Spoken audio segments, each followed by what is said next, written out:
குருவே சரணம். Okay. So 100 days challenge. So UGTRB மேத்தமெட்டிக்ஸ்ல உள்ள எல்லாருக்குமான டே 1ல ஆரம்பிச்சு ஒவ்வொரு நாளா கடவுளோட பிளெஸிங்ஸோட இன்னைக்கு நம்ம டே 21க்கு வந்திருக்கோம். ஸோ இந்த கிளாஸை ஸ்டார்ட் பண்றதுக்கு முன்னாடி ஒரு 2 மினிட்ஸ் ஒரு ப்ரேயர் பண்ணிக்கலாம். எப்பவும் போல உங்க எல்லாருக்கும் நான் மெசேஜ் அனுப்பியிருக்கேன் இல்லையா, அதே மெசேஜ்ல உள்ள அதே ப்ரேயர் தான் எல்லாருமே பண்ணிருப்பீங்க. பட் இருந்தாலும் கிளாஸ்ல லைவா பண்ணலாம். ஓகேவா? ஸோ ஓகே, எல்லாம் நேரா உட்காந்துக்கோங்க. ஓகே, எந்த சூழ்நிலைங்க இருந்தாலும் சரி, சேர்ல உட்காந்துருந்தாலும் பரவாயில்ல, இல்லைன்னா கீழே தரையில உட்காந்தாலும் பரவாயில்ல, எப்படி உட்காந்துருந்தாலும் உங்களுக்கு ஒரு கம்ஃபர்ட் ஜோன்ல உட்காந்துக்கோங்க. ரொம்ப அழுத்தம் திருத்தமா உடம்புக்கு எந்த அழுத்தம் கொடுக்கணும், நேரா முதுகு நிமித்தி தான் உட்காரணும் அப்படிலாம் கிடையாது. Just relax. முதுகுல மட்டும் நேரா இருந்த போதும் உடம்புலாம் வந்து டைட்டா இருக்கணும் அவசியம் இல்லை. ரிலாக்ஸ் பண்ணுங்க உடம்ப. ஷோல்டரை கொஞ்சம் ரிலாக்ஸ் பண்ணுங்க.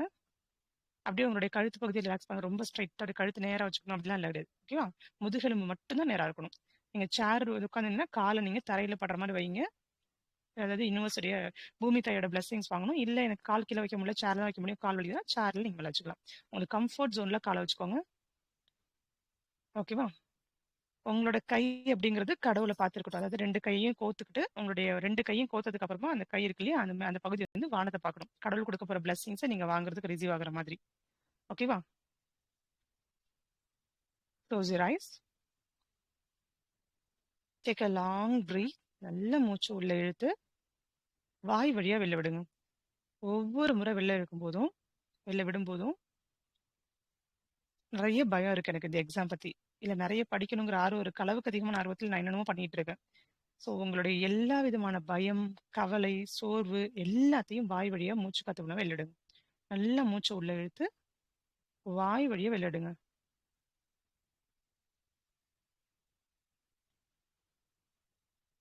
ஒரு 5 டைம்ஸ் இதே மாதிரி பண்ணுங்க.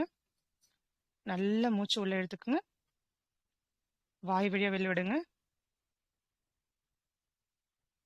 ஒரு 5 டைம்ஸ் பண்ணுங்க.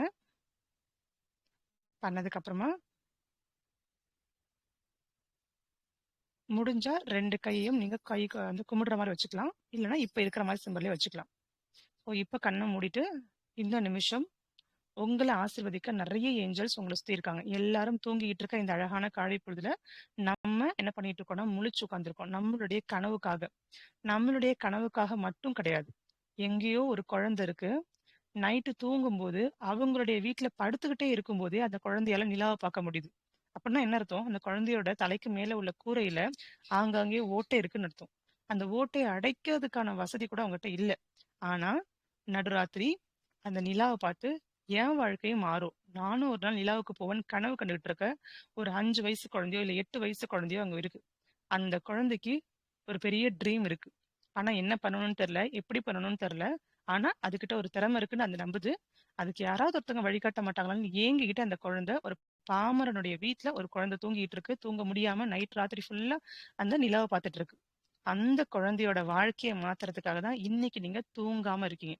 ஏன்னா அந்த குழந்தை எல்லா நாளும் நிம்மதியா தூங்குமா அப்படின்னா மழை பெய்யுற நேரத்துல தூங்காது. ஏன்னா மழை பெய்யும் போது அந்த ஓட்ட வழியா தண்ணி வீட்டுக்குள்ள வந்துடும். நிம்மதியா தூங்க முடியாது. அந்த குழந்தை என்ன நினைக்கும், இது ஒரு மழையிலயாவது நம்ம நிம்மதியா தூங்க மாட்டோமா அப்படின்னு நினைக்கும். நம்ம நல்லா சம்பாரிச்சு அவங்க அம்மா கிட்ட சொல்லும், நான் சம்பாரிச்சு ஒரு நல்ல வீடு கட்டி தரமா அப்படின்னு அந்த குழந்தை சொல்லும். அந்த குழந்தைக்கு வெறும் வயசு 8 வயசா இருக்கலாம். ஆனா அந்த குழந்தை உத்வேகமா சொல்லுது, என்னால முடியும், நல்லா படிச்சு நான் கண்டிப்பா உனக்கு ஒரு வீடு கட்டி தருவேன் அப்படின்னு அந்த குழந்தை சொல்லுது. ஏன்னா இன்னைக்கு ராத்திரி ஃபுல்லா நம்ம தூங்கவே இல்லை. மழை பெஞ்சு நம்ம வீட்டுக்குள்ள ஃபுல்லா தண்ணி ஆயிடுச்சு. நம்ம யாருமே தூங்கல. ஆனா கண்டிப்பா நம்ம ஒரு நாள் நிம்மதியா தூங்குவோமா, என்ன நம்பு, நான் படிச்சு நல்லா அவங்க நல்லா பார்த்துப்பேன் அப்படின்னு அந்த குழந்தை சொல்லுது. அந்த குழந்தையோடைய வார்த்தையை நிறைவேற்றுறதுக்காக அந்த குடும்பத்துல உள்ள எல்லாரும் நிம்மதியா ஒரு நாள் தூங்கணும் அப்படின்னா நல்ல கல்வியறிவு வேணும். அந்த கல்வியறிவை கொடுக்க வேண்டிய மிகப்பெரிய சமுதாய பொறுப்பை கடவுள் உங்ககிட்ட கொடுத்திருக்காரு. அந்த குழந்தைக்காக, அந்த குழந்தையோட நிம்மதியான தூக்கத்துக்காக இன்னைக்கு நீங்க தூக்கம் தொலைச்சிட்டு இங்க வந்திருக்கீங்க.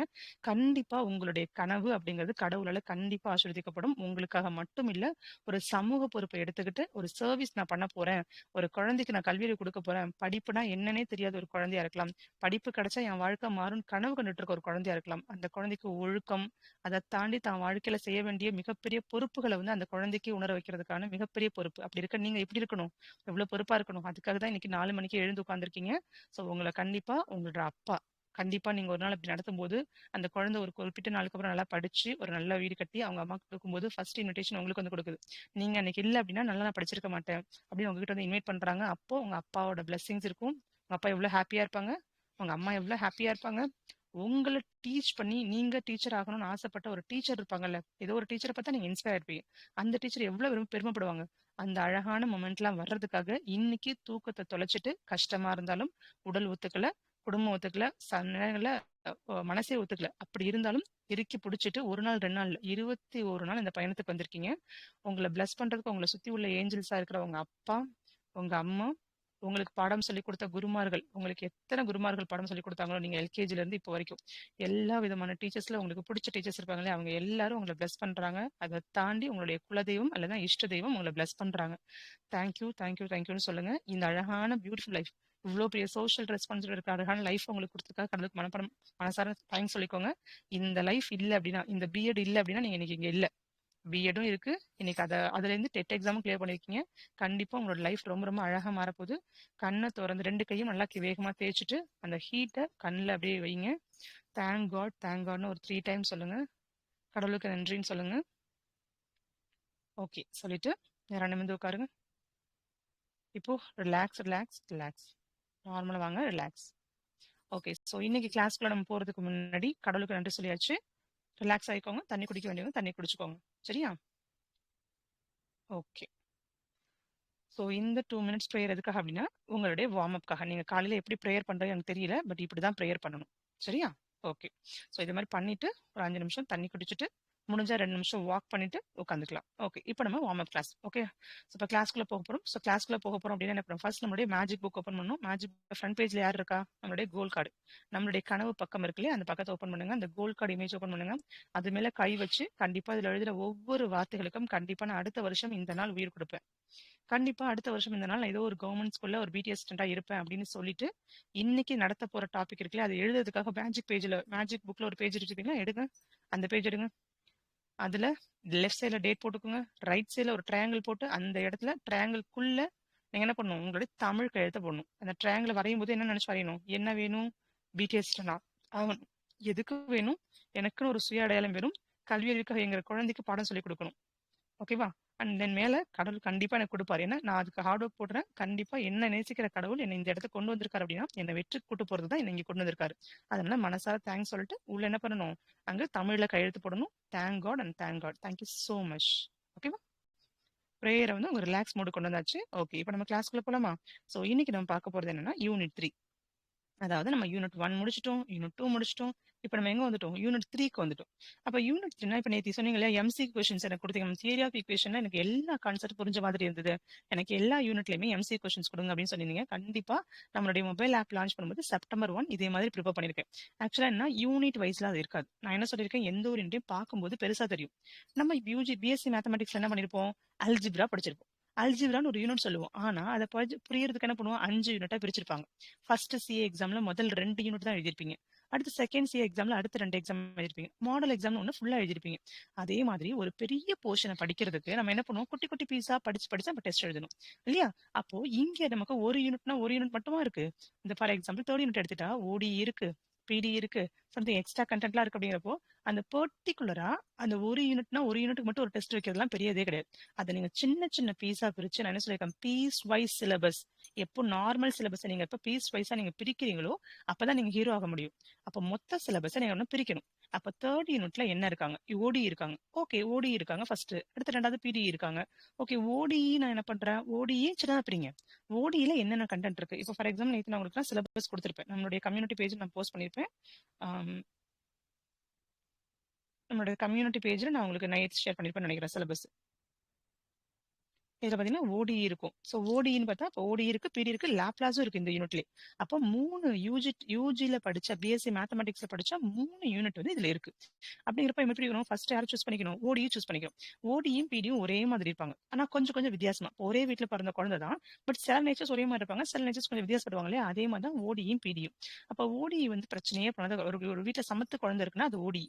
ஓடியை பத்தி தெரிஞ்சுக்கிட்டீங்கன்னா ஆட்டோமேட்டிக்கா பிடி பத்தி என்ன பண்ணலாம்? பிடி படிக்கிறது கொஞ்சம் வந்து ஈஸியா. அது வந்து ரொம்ப எப்படி சொல்லலாம், உட்காந்து சீரியஸ் செகண்ட் பேபி எப்போ அப்புறம் செகண்ட் பேபியோ இல்லை ஒரு வீட்டில் ஒரு குழந்தை ஒன்று துருன்னு இருக்கும். அந்த குழந்தை ஈஸியாக வந்து கரெக்ட் பண்ணிடலாம் அம்மாவால் ஈஸியாக கரெக்ட் பண்ண முடியல. அந்த குழந்தை ரொம்ப ஆக்டிவா இருக்கும், ஈஸி டு ஹேண்டிலா இருக்கும், ரொம்ப வந்து ஸ்ட்ரெஸ் எடுத்துக்காது இந்த குழந்தையும். அப்படி இருக்கிற மாதிரி ஒரு குழந்தை தான் ஓடி. அப்படிங்கிறப்போ நம்ம வந்து பிடி. அப்போ பிடி வந்து ரொம்ப ஈஸியா இருக்கும், அதுக்கு வந்து ரொம்ப ஸ்ட்ரெயின்லாம் பண்ண தேவையில்லை. அது கொஞ்சம் டேக் கேர் பண்ணி பார்த்துக்கிட்டீங்கன்னா மட்டும் போதும். எக்ஸ் வேரியபிள் பண்ணும்போது ஒய் வேரியபிள் தொடவே கூடாது. ஒய் வேரியபிள் கண்டுபிடிக்கும் போது வச்சு டிஃபரன்ஷியேஷன் பண்ணிட்டு இருக்கும்போது நீங்க என்ன பண்ணுவோம், எக்ஸ் தொடவே கூடாது. அப்படி நீங்க அவங்க தொந்தரவு பண்ணாம அழகா ஹேண்டில் பண்ணிட்டே வந்துட்டீங்கன்னா பிடிஇ உங்களை சூப்பரா மார்க் எடுக்க வச்சிரும். சீரியஸ்லி சொல்றேன், கம்பேரிங் ஓடியை விட பிடிஇல ஃபுல் மார்க் நீங்க வாங்கிடலாம். இப்போ மொத்தமா இந்த யூனிட்ல 15 கொஸ்டின் வருதுன்னா 5 வச்சுக்கோங்க. அப்போ ஓடியில உள்ள 5 கொஸ்டின்ஸ்க்கு நீங்க போடுற எஃபர்ட்ஸ்ல நீங்க அட்லீஸ்ட் ஒரு 80% எஃபர்ட் போட்டாலே பிடிஇ படிச்சிடலாம். அப்ப என்ன பண்ணணும், சிலபஸை பார்த்து மிரளக்கூடாது. ஓகே, இப்போ நான் என்ன சொன்னேன், ஓடிக்கு 5 கொஸ்டினா இருந்தாலும் கொஞ்சம் கவனம் அதிகமாகவும் இருக்கணும், கொஞ்சம் நிறைய ப்ராக்டிஸ் பண்ணணும். ஓகேவா? அந்த ஓடியில இப்ப நம்ம பாருங்க கொஸ்டின் டாபிக் என்னென்ன சிலபஸ்ல கொடுத்துருக்கேன். இப்போ ஓடி, அப்புறம் ஹோமோஜினியஸ் ஈக்குவேஷன். ஒரு நிமிஷம் வந்து போனை ரொட்டேட் பண்ணிக்கிறேன், உங்களுக்கு ஸ்கிரீன் கொஞ்சம் பெருசா தெரியும்.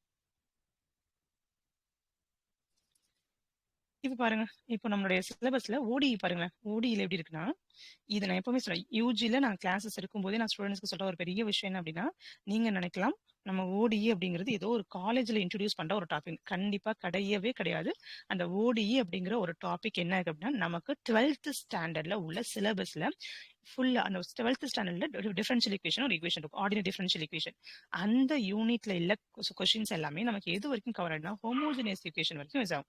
அப்ப நான் வித் கான்ஸ்டன்ட் கொஸ்டின் நீங்க பாத்தீங்கன்னா சிலபஸ் இருக்கு இல்லையா, அந்த ஓடிஇ பிடி ஹோமோஜினியஸ் ஈக்குவேஷன் இருக்கு இல்லையா, இதுல ஆரம்பிச்சு நான் இப்ப சொல்ற அந்த கான்ஸ்டன்ட் கோஎஃபிஷியன்ட் வரைக்கும், இது வரைக்கும் உங்களுடைய 12th ஸ்டாண்டர்ட் புக்ல உள்ள கொஸ்டின் தான் பிஎஸ்சி மேத்தமெட்டிக்ஸ் சிலபஸ்லயும் இருக்கு. அப்படியே தான் உங்களுக்கு எக்ஸாம்ல கேட்பாங்க. அப்போ இதுல இருந்து இது வரைக்கும் படிக்கணும்னா மேம் 12th ஸ்டாண்டர்ட் புக்கை படிச்சா போதுமா, இட்ஸ் எனஃப். அது மட்டுமே போதும், அதுல தான் உங்களுக்கு கொஸ்டினே கேட்பாங்க. அப்போ இந்த டாபிக்ல இருந்து ஹோமோஜினியஸ் ஈக்குவேஷன் கான்ஸ்டன்ட் கோஎஃபிஷியன்ட் நீங்க ஸ்கூல்ல படிச்ச ஞாபகம் இருக்கா, d square plus 7d plus 7 plus 6 equal to 0. நீங்க வந்து CF complementary function CF PI எல்லாம் கண்டுபிடிச்ச ஞாபகம் இருக்கா? அப்ப என்ன ஆகும், இந்த மாதிரிலாம் y equal to CF plus PI எல்லாம் போட்டிருப்போம். ஸோ அந்த மாதிரி கொஸ்டின்ஸ்லாம் என்னன்னா, இதுக்கெல்லாம் வந்து நம்ம சம்மா பார்த்திருப்போம்.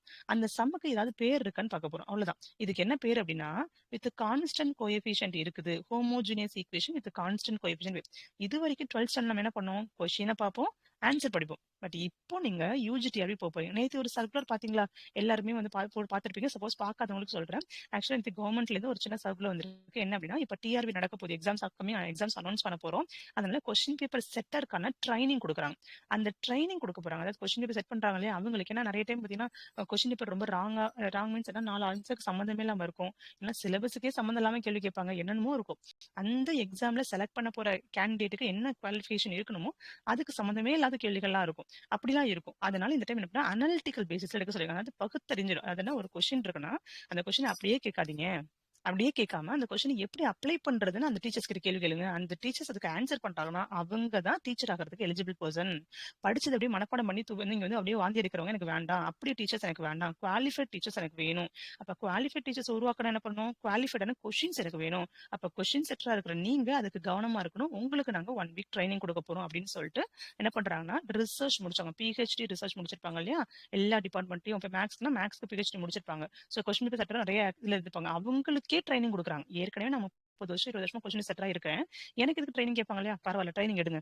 ட்ரைனிங் எடுத்து எங்களுடைய கவர்மெண்ட்ல நல்ல குவாலிஃபைட் டீச்சர் தான் வரணும். ஒரு கவர்மெண்ட் எக்ஸாம் நடந்தா கொஸ்டின் பேப்பர்ல குளறுபடியும் யாரும் சொல்லக்கூடாது, 4 ஆன்சர்ல தப்பா இருக்குன்னு சொல்லக்கூடாது, எந்த ஒரு தப்புமே இல்லாத அளவுக்கு கொஸ்டின் நீங்க ப்ரிப்பேர் பண்ணணும் அப்படின்னு சொல்லி ட்ரைனிங் கொடுக்கறதுக்கான ஒர்க் நடந்துட்டு இருக்கு. அப்ப என்ன ஆகும், நமக்கான கொஸ்டின் பேப்பர் ரெடி பண்றதுக்கு யாரு கொஸ்டின் பேப்பர் ரெடி பண்ண போறாங்கன்னா அவங்கள இப்ப கடவுள் வந்து சூஸ் பண்ண போறாரு. காடோட வாக்கு அங்க போயிட்டு இருக்கு. அப்ப என்ன அர்த்தம், கொஸ்டின் பேப்பர் செட்டை செலக்ட் பண்ணிட்டா என்ன பண்ணுவாங்க, கொஸ்டின் பேப்பர் செட் பண்ணுங்கன்னு சொல்ல ஆரம்பிச்சிருவாங்க இல்லையா. ட்ரைனிங் முடிஞ்சோன்னா அடுத்து அவங்களுக்கு வேலை கொடுக்கணும்ல. அப்ப என்ன ஆகும், நமக்கு எக்ஸாம் வரப்போகுது. அப்போ ஆகஸ்ட் எண்டுக்குள்ள நோட்டிபிகேஷன் வரப்போகுது, நவம்பர்ல எக்ஸாம் வரப்போகுது. ஸோ டைம் வேஸ்ட் பண்ணக்கூடாது, சரியா? ஓகே, நானும் இங்க டைம் வேஸ்ட் பண்ணிட்டு ஓகே மோர் தென் 20 மினிட்ஸ் ஆயிடுச்சு. ஓகே, இப்போ நம்ம என்ன பண்ண போறோம், இந்த டாபிக். ஸோ இந்த டாபிக் என்ன அவ்வளோ கஷ்டமா இருக்குமானா இல்லவே கிடையாது. இப்போ நான் சொன்னேன் 12th ஸ்டாண்டர்ட் புக். இப்போ நம்ம என்ன பண்ண போறோம்னா, இந்த டாபிக் வரைக்கும் நான் எப்பவுமே சொல்றது, நீங்க காலேஜ் படிக்கிற ஸ்டூடெண்டா இருக்கட்டும், இல்ல காலேஜ்ல படிக்கும் போது நான் சொன்னா உங்களுடைய காலேஜ் டைரி புக்ஸ் வந்து தள்ளி வச்சிருங்க. அதை படிக்கிறதுக்கு முன்னாடி 12th ஸ்டாண்டர்ட் புக் எடுத்துட்டு வாங்க போய் எல்லாரும். அதை எடுத்துட்டு வந்து அந்த பர்டிகுலர் யூனிட்டை ஃபுல்லா தரவு பண்ணுங்க. அதுல வந்து ஸ்கூல்ல சரியா சொல்லி கொடுத்துருக்க மாட்டாங்க, சரியா புரிஞ்சிருக்க மாட்டீங்க. அதை ஃபுல்லா நான் சொல்லித்தரேன். அதை ஃபுல்லா முடிச்சிருங்க. அதுல இருந்து புக்குக்கு பின்னாடி ஒரு 1 மார்க் கொஸ்டின் கேட்பாங்க இல்லையா, அந்த கொஸ்டின்ஸ்க்கு எம்சிக்கு கொஸ்டின்ஸ்க்கு உட்காந்து ஒர்க் அவுட் பண்ணி ஷார்ட்கட் மெத்தட்ல ஒவ்வொரு நிமிஷத்துல ஆன்சர் போடுங்க. அதே மாதிரி எல்லா மேக்ஸுக்கு புக்கு உங்களுக்கு வந்து கைடு இருக்கும். சுறா கைடு, ஒவ்வொரு guide, way to success something ஒவ்வொரு கைடு இருக்கு. அந்த மேக்ஸ் கைடு ஏதோ ஒன்று டவுன்லோட் பண்ணிட்டு அதுல உள்ளதுல புக் பேக்ல கிரியேட்டிவ் 1 மார்க்னு ஒரு கொஸ்டின் இருக்கும். அந்த கிரியேட்டிவ் 1 மார்க்கு சால்வ் பண்ணுங்க. அதை பண்ணீங்கனாலே ஆல்மோஸ்ட் இதுல இருந்து நீங்க 3 கொஸ்டின் நீங்க அட்டன் பண்ணிடுவீங்க. கண்டிப்பா சொல்றேன், 5 கொஸ்டின் இதுல கேட்கறாங்கன்னா 3 கொஸ்டின் அட்டன் பண்ணுங்க. மீதி 2 கொஸ்டின் தான் அடுத்த கீழே உள்ள பாட்டுல வரப்போகுது. ஓகேவா? அப்ப 5 கொஸ்டின்ல இப்ப 3 கொஸ்டின் வாங்கணும்னா எவ்வளவு மேம் கஷ்டப்படணுமா அப்படின்னா ஒண்ணுமே கிடையாது. இப்ப இங்க காட்டுற பாருங்க, இதுதான் உங்களுடைய 12th ஸ்டாண்டர்ட் புக். ஆக்சுவலா இது உங்களுக்கு நான் எடுத்துருக்க டெஸ்ட் கொஸ்டின் பேரு. இப்ப நான் உங்களுக்கு ஒரு பிடிஎஃப் கொடுக்குறேன் இல்லையா, அந்த முடிச்சதுக்கு அப்புறமா நீங்க இதை எழுதுவீங்க. ஒரு 16 கொஸ்டின்ஸ் கிட்ட இருக்கு. அதை நம்மளுடைய மொபைல் ஆப்ல அப்லோட் பண்ணிவிடுவோமா? ஓகே, இது மாதிரி கொஸ்டின்ஸ் இருக்கு இல்லையா, இந்த மாதிரி கொஸ்டின்ஸ் வந்து ஒவ்வொரு சாப்டர்லயுமே ஒரு குட்டி பார்ட்டா முடிச்சதுக்கு அப்புறம் ஒரு டெஸ்ட் எழுதி பாக்குற மாதிரி ஸ்லிப் டெஸ்ட்னு சொல்லுவோம். அதை ஸ்லிப் டெஸ்ட்னா டெய்லி நடத்துறது. நம்ம வந்து இப்படி குவிஸ் எழுதுறோம் இல்லையா, குவிஸ் வந்து எழுதுறது போல அதோட தியரி ஆஃப் ஈக்குவேஷன் வந்து அவ்வளவு கொஸ்டின்ஸ் இருந்துச்சு. அதை கொஞ்சம் கொஞ்சமா நான் வந்து குவிஸ்ல போட்டா எவ்வளவு நான் போட முடியும், அதனால ஒன்னா உங்களுக்கு கொடுத்தேன். இதே மாதிரி ஒவ்வொரு டாபிக்லயுமே நான் எம்சி கொஸ்டின்ஸ் கொடுப்பேன். அது வந்து மொபைல் ஆப் வந்து செப்டம்பர் லான்ச் ஆக போகுது இல்லையா, அப்போ ஒவ்வொரு டாபிக்கோட எம்சி கொஸ்டின்ஸ் 369 குரூப் பசங்க இருக்கீங்களா, அவங்களுடைய ஆக்சஸ்ல வந்து ஆட்டோமேட்டிக்கா அதுல இருக்கும். சரியா? Okay. At the same time இப்போ நம்ம இன்னைக்கு பார்க்க போறது என்ன பெரிய விஷயம் பார்க்க போறோமா? இல்லவே இல்ல. என்ன பண்ண போறோம்னா, இங்க நம்ம என்ன பார்க்க போறோம்னா, இந்த 3 கொஸ்டின் அட்டன் பண்ணணும்னா என்ன பண்ணணும்? ஸோ ஃபர்ஸ்ட் இந்த பிடிஎஃப் மொத்தம் எத்தனை பக்கம் இருக்கு? 35 பேஜஸ் தான் இருக்கு. இந்த 35 பக்கத்தை இன்னைக்கு தான் படிச்சு முடிக்க போறோம். எப்படி வித்தின் ஒரு நமக்கு எதுவும் இருக்கு 30-40 மினிட்ஸ் தான் இருக்கு. ஆனா நமக்கு 5:30 கிளாஸ் முடிஞ்சிருக்கும். ஆக்சுவலி எக்ஸாக்டா எத்தனை மணிக்கு முடியும்? நமக்கு 5:30 கிளாஸ் முடியும். அப்போ எக்ஸாக்டா நம்ம கையில இப்ப இருக்கிறது 40 நிமிஷம் தான். அப்போ 40 நிமிஷத்துல இது எல்லாத்தையும் நான் சொல்லிக் கொடுக்க போறேன். 40 மினிட்ஸ் தான் படிக்க போறோம். ஸோ நேரா நிமிந்து உட்காந்துட்டு நோட் எடுத்துக்கோங்க. நோட் எடுத்து மட்டும் வச்சுக்கோங்க. மேஜிக் புக்கை ஒரு தொட்டு கும்பிட்டு படிச்சுக்கோங்க. ஓகே. ஸோ ஃபர்ஸ்ட் என்னன்னா, நான் எப்பவுமே சொல்றது என்னன்னா, எப்பெல்லாம் உங்களுக்கு டிமோட்டிவேட் ஆகுதோ அப்பெல்லாம் ஒரு குழந்தையோட எதிர்காலத்தை நான் மாத்த போறேன் அப்படின்னு நினைச்சிட்டு பண்ணுங்க. உங்களுடைய ஃபேமிலியில உங்க அப்பா அம்மாவுக்கு ஒரு நல்ல ரெகனைசேஷன் வாங்கி தர போறேன், அப்பா அம்மா பெருமைப்படுற மாதிரி நடக்க போறேன்னு நினைச்சிட்டு படிங்க. ரொம்ப சந்தோஷமா இருக்கும், தூக்கம் வராது. சரியா? யாருக்காவது தூக்கம் வந்துச்சுன்னா ஸ்மைல் பண்ணிக்கோங்க. காரணமே இல்லாம ஏதாவது ஆதித்ய சேனல்ல ஓப்பன் பண்ணி ஏதாவது காமெடி வச்சு பாருங்க. இல்லைன்னா ஏதாவது போன்ல பிடிச்ச மியூசிக்ஸ் கேளுங்க, ஹம்மிங் மியூசிக்ஸ் கேளுங்க. சும்மா லிரிக்ஸ் இருக்க மாதிரி வேண்டாம், ஹம்மிங் மியூசிக் கேளுங்க, தூக்கம் வராது. சரியா? ஓகே. ஸோ ஃபர்ஸ்ட் ஓகே, இப்போ நம்ம பார்க்க போகிறது என்னது? Differential equation. ஸோ ஃபர்ஸ்ட் நம்ம என்ன பார்க்க போறோம்? Differential equation. இதுல நார்மலா நம்ம என்ன சொல்லணும்னா, first of all differential equation சொன்ன உடனே நம்ம எல்லாரும் சொல்லுவோம், மேம் டிஃபரன்ஷியல் ஈக்குவேஷனா டிஒய் பை டிஎக்ஸ் வரப்போகுது, இல்ல d square y by dx square வரப்போகுது, ஏதோ ஒரு ஈக்குவேஷன் வரப்போகுது, ஈக்குவேஷன் இன்வால்விங் டெரிவேட்டிவ்ஸ். சிம்பிளா இப்படிதான் நம்ம சொல்லியிருப்போம். பட் இப்போ வார்த்தைகளை தெளிவா கவனிக்கணும். நல்லா கவனிக்கணும். எப்படி வார்த்தைகளுடைய அந்த இம்பார்ட்டன்ஸ் நம்ம கத்துக்க போறோம். இது வரைக்கும் ஆர்டர், டிகிரி எல்லாம் படிச்சிருக்கீங்கல்ல. இப்போ ஒரு ஆர்டர் இருக்கு, டிகிரி இருக்கு. ஆர்டர்னு சொன்னா என்னது? பர்டிகுலரா டிஒய் பை டிஎக்ஸ் இருக்கா, இல்ல d square y by dx square இருக்கா, எத்தனை ஹையர் ஆர்டர் டெரிவேட்டிவ் இருக்குன்னு பார்த்து நம்ம என்ன பண்ணுவோம், அதை நம்ம என்ன பண்ணுவோம், என்ன ஆர்டர் வந்திருக்கோ அதுதான் ஆர்டர் ஆஃப் டிஃபரன்ஷியல் ஈக்குவேஷன் சொல்லுவோம். அதே மாதிரி டிகிரினா அதனுடைய பவர் என்ன இருக்கோ அது டிகிரி. இது சும்மா ஓரளவு பேசிக்கா எங்கேயோ படிச்ச மாதிரி இருக்கு, சில பேருக்கு படிச்ச மாதிரியே தெரியல. பட் ஆனா சொல்லி தரப்போறேன். கீழே ஆர்டர் சொல்லி தரப்போறேன், டிகிரி சொல்லி தரப்போறேன். பட் இது வரைக்கும் ஆர்டர் அண்ட் டிகிரி அப்படின்னு சொன்ன உடனே கண்டிப்பா இது ஒரு நம்பர் தானே சொல்லியிருப்போம். ஆனா ஆர்டரும் டிகிரியும் கண்டுபிடிக்கும் போது degree does not exist, degree not defined ஒரு கண்டிஷன் இருக்கு. இங்க எத்தனை பேருக்கு not define, degree is not defined அப்படிங்கிற கொஸ்டின் இருக்குன்ற விஷயம் எத்தனை பேருக்கு தெரிஞ்சிருக்கும்? கண்டிப்பா இதுல மோர் தென் ஒரு 80% ஸ்டூடெண்ட்ஸுக்கு டிகிரி கண்டுபிடிக்க சொன்னா டிகிரியோட ஆன்சர் 1 வரலாம், இல்ல 2 வரலாம், 3 வரலாம் அப்படின்னு சொல்லுவாங்களே தவிர நாட் டிஃபைன்டுன்னு ஒரு ஆப்ஷன் இருக்கிறதே தெரியாது. அந்த நாட் டிஃபைன்ட் எங்க ஹையர் மேத்தமெட்டிக்ஸ் புக்லயா இருக்கு? இந்த புக்ல இப்போ உங்க கண்ணு முன்னாடி காட்டிட்டு இருக்க இந்த புக்ல உங்களுக்கு இருக்கு. பார்க்கலாமா? ஓகே. ஸோ ஃபர்ஸ்ட் டிஃபரன்ஷியல் ஈக்குவேஷன்னா என்ன முதல்ல எழுதிக்கோங்க. Differential equation, order and degree, இதுதான் உங்களுடைய ஹெட்டிங். இது உங்களுடைய ஹெட்டிங். பாயிண்ட் நம்பர் 1 எழுதிக்கோங்க. பாயிண்டா எழுதணும், அப்பதான் உங்களுக்கு ரிவிஷன் பண்ணும்போது ஈஸியா இருக்கும்.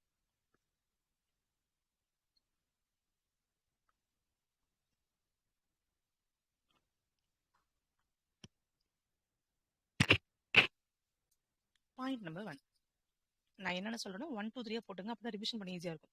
ஃபர்ஸ்ட் ஒன்னா differential equation. So differential equation which contains at least one derivative, at least ஒரே ஒரு டெரிவேட்டிவாவது இருக்கணும் ஆஃப் அன்னோன் ஃபங்க்ஷன். ஒரு ஃபங்க்ஷன் இருக்கு y equal to f of x, அதை என்ன பண்றேன், டிபெண்டன்ட் வேரியபிள் இருக்கு, இன்டிபெண்டன்ட் வேரியபிள் இருக்கு. எல்லாம் ஞாபகம் வச்சுக்கோங்க. இந்த y equal to f of x இருக்கு. இதுல என்னென்ன வேரியபிள் இருக்கு? எக்ஸ்ன்னு ஒருத்தவங்க இருக்காங்க, இல்ல ஒய்ன்னு ஒருத்தவங்க இருக்காங்க. அப்போ y equal to f of x, f of எக்ஸ்ன்னு சொல்லியிருக்கோம். அந்த பிராக்கெட் குள்ள இருக்காங்க இல்லையா, அந்த பர்டிகுலர் எக்ஸ் நம்ம என்ன சொல்லுவோம்னா இண்டிபெண்டன்ட் வேரியபிள்னு சொல்லுவோம். அப்போ எஃப் ஆஃப் எக்ஸ் அப்படிங்கிறவங்க எக்ஸ் யார் வேணாலும் இருக்கலாம். எக்ஸ்க்கு பதிலா யாரை வேணாலும் நீங்க போட்டுடலாம். அவங்க சம்பந்தப்பட்டவங்க வந்து அவங்க எந்த ரூலும் கொண்டு வரணும் அவசியம் இல்லை. அப்போ அவங்க இண்டிபெண்டன்ட் வேரியபிள். எந்த ரெஸ்ட்ரிக்ஷனுமே இல்லாம இருக்கிறவங்க இண்டிபெண்டன்ட் வேரியபிள். ஆனா எக்ஸோட மதிப்பை நீங்க அப்ளை பண்ண எஃப் ஆஃப் எக்ஸோட வேல்யூ என்ன ஆகும்? வேற ஆன்சர் வருது. அப்போ ஒய்னு கிடைக்குது. அப்ப இதுவும் வந்து டிபெண்டன்ட் வேரியபிள். யாரை டிபெண்ட் பண்ணிருக்காங்க? எக்ஸ டிபெண்ட் பண்ணி இருக்காங்க. ஓகேயா? அப்ப நார்மலா சொல்லும்போது இது வரைக்கும் நீங்க எப்படி படிச்சோம் இல்லையோ இப்ப என்ன ஞாபகம் வச்சுக்கணும்? நம்ம நார்மலா ஒரு அட்லீஸ்ட் ஒரு டெரிவேட்டிவ் நமக்கு இருக்கணும். அந்த இடத்துல ஒரு அன்னோன் ஃபங்க்ஷன் இருக்கும். அது நார்மலா ஆர்டினரி டெரிவேட்டிவா இருக்கலாம், இல்ல பார்ஷியல் டெரிவேட்டிவா இருக்கலாம். நார்மல் டிஃபரன்ஷியல் ஈக்குவேஷன் சொல்றது. டிஃபரன்ஷியல் ஈக்குவேஷன்னா ஓடிஇ இருக்கு, பிடிஇ இருக்கு. அப்போ ஒரு டிஃபரன்ஷியல் ஈக்குவேஷன்ல அட்லீஸ்ட் ஒரே ஒரு டெரிவேட்டிவாவது இருக்கணும். அந்த ஒரு derivative normal differential equation that means ஓடிஇயாவும் இருக்கலாம், பிடிஇயாவும் இருக்கலாம். அந்த ஓடிஇ அப்படிங்கிறது யாருன்னா டிஒய் பை டிஎக்ஸ்ன்னு சொல்றவங்க. ஓகே, dy by dx அப்படிங்கிறது ordinary differential equation. Partial differential ஈக்குவேஷன்னா doh y by doh x, doh y by doh x. அப்ப ODE இது PDE. அப்ப என்ன ஆகும்? இப்ப பாருங்க ஒரு ஈக்குவேஷன் கொடுத்திருக்காங்க. இந்த இடத்துல பாத்தீங்கன்னா dy by dx equal to 0 இருக்கு. அப்போ it was a differential equation. So இது என்ன ஆகும்? sin equal to sin x. அப்ப sin வரலாமா? cos வரலாமா? கண்டிப்பா வரலாம். அதாவது நார்மலா ஒரு பாலினாமியல் ஈக்குவேஷன் மட்டும் வரணும் அவசியம் இல்லை. பாலினாமியல்னா யாரு? ஃபார் எக்ஸாம்பிள் ஒரு கோஎஃபிஷியன்ட் இருக்கலாம். கோஎஃபிஷியன்ட் வச்சுட்டு என்ன a0 x பவர் n, அடுத்து a1 x power n minus 1 plus etcetera an. So இதே மாதிரி ஒரு பாலினாமியல் ஈக்குவேஷன் இருக்கலாம். இல்ல அப்படின்னா என்ன பண்ணலாம்? நான் சொல்லியிருக்கேன் டிரான்சென்டல் ஈக்குவேஷன் யார் யாரு? உங்களுக்கு நான் என்ன சொல்லியிருக்கேன்? இ பவர் எக்ஸ் வரலாம், காஸ் எக்ஸ் வரலாம், சைன் எக்ஸ் வரலாம், லாகதம் எல்லா விதமான ஃபங்க்ஷன்ஸும் வரலாம். இதுதான் வரணுங்கிற எந்த ரெஸ்ட்ரிக்ஷன்ஸும் கிடையாது.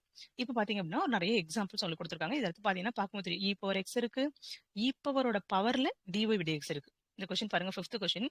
இ பவர்ல டிஒய் பை டிஎக்ஸ் இருக்கு, லாக் எக்ஸ் இருக்கு. சோ இதுவுமே one of the differential equation தான். ஓகே, அப்ப டிஃபரன்ஷியல் ஈக்குவேஷனுக்கு எந்த ரூல்ஸ் அண்ட் ரெகுலேஷன் கிடையாது. ஜஸ்ட் எங்கேயாவது ஒரு இடத்துல டிஓ பை டிஎக்ஸ் இருக்கணும், அவ்வளவுதான். இங்கதான் இருக்கணும் அவசியம் கிடையாது. இப்போ order of differential equation. So order of differential equation நம்ம எல்லாருக்கும் தெரியும் என்னன்னா, இருக்கிறதுலே ஹையஸ்ட் ஆர்டர் டெரிவேட்டிவ் என்ன இருக்கு, அங்க இருக்கிறதுலே ஹையஸ்ட் ஆர்டர் டெரிவேட்டிவ் என்ன இருக்கோ அதுதான் ஆர்டர்னு சொல்லும். இப்போ இந்த கொஸ்டின் பாத்துக்கோங்க. இப்போ எல்லாமே பாக்குறதுக்கு ஈஸியா தெரியும். கொஸ்டினை ப்ராக்டிகல் அப்ளை பண்ணும்போது டிஃபிகல்டிஸ் என்னென்ன இருக்கு நான் சொல்றேன். ஓகே, சோ ஃபர்ஸ்ட் என்ன, இப்போ இந்த இடத்துல என்ன கொஸ்டின் கொடுத்துருக்காங்க, என்னென்ன டெரிவேட்டிவ்ஸ் இருக்கு அப்படின்னு பார்க்கணும். டெரிவேட்டிவ்ஸ்னா யாரு? Dy by dx, d square y by dx square, d cube by dy cube. அப்ப என்ன இங்க என்ன இருக்கு? டிஒய் பை டிஎக்ஸ் இருக்காங்க. ஓகே, டிஒய் பை டிஎக்ஸ் இருக்கு. அடுத்து டி ஸ்கொயர் இருக்கு, அடுத்து டி கியூப் இருக்கு. இருக்கிறதுல யார் பெரியவங்க? ஹையஸ்ட் ஆர்டர் யாரு? பவர் 3. அது டி கியூப்னு சொல்றோம் இல்லையா, பவர் 3 கிடையாது, d cube. Third order derivative, மூணாவது முறை பண்ணிருக்காங்க இல்லையா, அதான் வரும். அப்ப என்ன ஆகும்? நமக்கு அதனுடைய ஆர்டர் நம்ம 3ன்னு நம்ம சொல்லிடலாம். அப்போ என்ன, இது ரொம்ப சிம்பிள் தானே. ஒரு ஈக்குவேஷன் கவனிக்கணும். கவனிச்சுட்டே இருக்கும்போது டிஒய் பை டிஎக்ஸ் இருக்கு, d square y by dx இருக்கு, டி கியூப் இருக்கு. நான் இப்ப என்ன சொல்லிருக்கேன்? அழுத்தம் திருத்தமா இன்னொரு வார்த்தை சொல்ல தரப்பேன். என்னன்னா, ஒரு ஈக்குவேஷன்ல டிஒய் பை டிஎக்ஸ் இருந்தா throughout the equation dy by dx ஓட ஃபார்மட் தான் இருக்கணும், ஹையர் டெரிவேட்டிவ்ஸா இருக்கணும். இன் கேஸ் ஒரு கொஸ்டின்ல டிஒய் பை டிஎக்ஸ் ஒரு பக்கம் இருக்கு, இன்னொன்னு டி எக்ஸ் பை டிஒய் இருக்கு, அப்ப நீங்க என்ன பண்ணுவீங்க? நல்லா கவனிங்க. இப்ப கொடுத்திருக்காங்க ஒரு கொஸ்டின் இருக்கு, dy by dx equal to, அப்ப என்ன பண்றாங்க? டிஎக்ஸ் 7 இன்டூ டிஎக்ஸ் பை டிஒய்னு கொடுத்திருக்காங்க. என்னடா, ஒன்னு டிஒய் பை டிஎக்ஸ் இருக்கணும், இல்ல டிஎக்ஸ் பை டிஒய் இருக்கணும். ரெண்டுமே சமமா இருக்காங்க அப்படின்னா நீங்க என்ன பண்ணணும்? இவங்களை நீங்க மாத்தணும், ஒருத்தரா தான் இருக்கணும். அப்ப என்ன ஆகும்? டிஎக்ஸ் பை டிஒய் காம்பினேஷன்ல எழுதணும், இல்ல டிஒய் பை டிஎக்ஸ் காம்பினேஷன்ல எழுதணும். அப்ப நீங்க இது என்ன பண்ணுவீங்க அப்படின்னா, இந்த 7 அப்படியே வச்சுட்டு 1 பை, அதாவது டினாமினேட்டர் அப்படின்னா டிஒய் பை டிஎக்ஸ் மாத்திக்கணும். அப்ப என்ன ஆகும்? ஏற்கனவே இங்க டிஒய் பை டிஎக்ஸ் இருக்கா, இங்க ஒரு டிஒய் பை டிஎக்ஸ் இருக்கா, ஒன்ன மாத்திக்கோங்க. Dy by dx whole square equal to 7ன்னு மாத்தணும். இப்போ டிகிரி யாரு? டிஒய் பை டிஎக்ஸ் மட்டும்தான் இருக்கு, ஃபர்ஸ்ட் ஆர்டர் டிகிரி. அப்ப என்ன ஆகும்? Degree sorry order. ஆர்டர் யாரு? ஆர்டர் அப்படிங்கிறவங்க யாருன்னா 1. அப்ப ஆர்டர் அப்படிங்கிறது ஃபர்ஸ்ட் ஆர்டர் டெரிவேட்டிவ். அப்ப என்னாகும்? ஆர்டர் 1ன்னு சொல்லும். அப்ப என்னாகும்? இத மாதிரி மிக்ஸ் ஆயிருக்கானு கவனிச்சுக்கோங்க. உங்களை எக்ஸாம்ல கேட்கும்போது கிரியேட்டிவ் கொஸ்டின்ஸ் கேக்குறாங்கன்னா இத மாதிரி கேட்பாங்க. சரி, அப்ப என்ன புரிஞ்சுக்கிட்டோம்? ஆர்டர் கண்டுபிடிக்கும் போது நம்ம ஒரே ஒரு விஷயத்தோட கவனிக்கணும். ஆர்டர்ல ரொம்ப முக்கியமா கவனிக்க வேண்டிய விஷயம், வந்தா எல்லாமே டிஓ பை டிஎக்ஸ்னா அதனுடைய ஹையர் ஆர்டர் தான் வரணும். டிஎக்ஸ் பை டிஓ இருந்தா அதனுடைய ஹையர் ஆர்டர் தான் இருக்கு, மிக்ஸ் ஆகி வரக்கூடாது. மிக்ஸ் ஆகி வந்தாங்கன்னா ஒரு 1 பைன்னு மாத்திக்கிட்டு கிராஸ் மல்டிப்ளை பண்ணி எழுதிக்கோங்க. சரியா? ஓகே, இப்ப ஆர்டர்ல வேற எதுவும் கவனிக்க தேவையில்லை. பட் டிகிரில ரொம்ப முக்கியமா 2 விஷயம் கவனிக்கணும். அப்போ டிகிரினா இப்ப நீங்க கண்டுபிடிச்சீங்க இல்லையா, ஹையஸ்ட் ஆர்டர் யாருன்னு. அந்த ஹையஸ்ட் ஆர்டரோட பவர்ல யார் இருக்காங்களோ அவங்கதான். இப்ப பாத்தீங்கன்னா இந்த கொஸ்டின்ல பாருங்க, இங்க வந்து இருக்கு 2/3 இருக்கு. அப்ப நீங்க என்ன சொல்லுவீங்க? ஆர்டர் 2/3 எழுதுவீங்களா? இல்ல. சரி, ஆர்டர் வந்து 3 கொடுத்துருவோம். டிகிரி நம்ம 3/3 போட்டோம்னா கண்டிப்பா டிகிரி போட மாட்டோம். டிகிரி 2/3 போட மாட்டோம். நல்லா கவனிச்சுங்க. டிகிரி 2/3 போடக்கூடாது. இப்ப நான் இதுக்கு முன்னாடி ஒரு சம் எடுத்தேன். dy பை dxன்னு சொன்னேன் இல்லையா? கிராஸ் மல்டிப்ளை பண்ணல. அப்ப என்ன வந்துச்சு எனக்கு? dy by dx whole square equal to 7 வந்துச்சு. அப்ப இதுல ஆர்டர் யாரு? 1. ஆனா டிகிரி யாரு? 2. இப்ப இது ரொம்ப சிம்பிளா இருக்க மாதிரி தெரியும். ஆனா டிகிரி இங்க ஈஸியா கண்டுபிடிச்சிட்டோம். ஆனா இந்த கொஸ்டின்ல 2/3 வருது. 2/3 நான் வந்து டிகிரி கிடையாதுன்னு சொல்லியிருக்கேன்.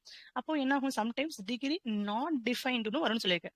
அப்ப யார் டிகிரியோட கண்டிஷன்ஸ்ல வேற ஏதாவது இருக்கா அப்படின்னு நம்ம கவனிக்கணும். அதுக்கு தான் கொஸ்டினுடைய டெஃபினேஷன் ஸ்டேட்மெண்ட்டை கவனிச்சுக்கணும். அதுல 3 பாயிண்டா பிரிச்சு கொடுத்துருக்காங்க. பட் இருந்தாலும் நீங்க முதல்ல டெஃபினேஷன் படிச்சுக்கோங்க. இந்த differential equation is an expression in the form polynomial form. Polynomial ஃபார்ம்ல இருக்கணும். Then the integral of the highest derivative appears is called the degree. Okay, சிம்பிளா சொல்லிட்டாங்களா? பட் அது எக்ஸ்பிளைன் பண்றதுக்காக என்ன பண்ணிருக்காங்கன்னா மொத்தம் 3 விஷயத்த சொல்லியிருக்காங்க. இன் அதர் வேர்ட்ஸ், எப்பவுமே நம்ம என்ன பண்ணுவோம்? ஹைலைட் பண்ணி கொடுத்துட்டா அதை மட்டும் தான் படிக்கணும். இந்த ஹேபிட்டை முதல்ல தூக்கி போடுங்க. ஹைலைட் பண்ணது மட்டும் தான் கொஸ்டின் கேட்பாங்க. ஹைலைட் பண்றதுல இருந்துலாம் கொஸ்டின் கேட்கலாம் பல வருஷம் ஆயிடுச்சு. அதெல்லாம் ரொம்ப நாள் ஆயிடுச்சு. நம்ம ஆரம்ப ஆரம்ப காலத்துல அப்படி கேட்டுட்டு இருந்தாங்க. இப்போ அதுக்கு கீழே உள்ள பேராகிராஃப்லயே அதுல ஏதாவது ஒரு கதை இருக்கும்.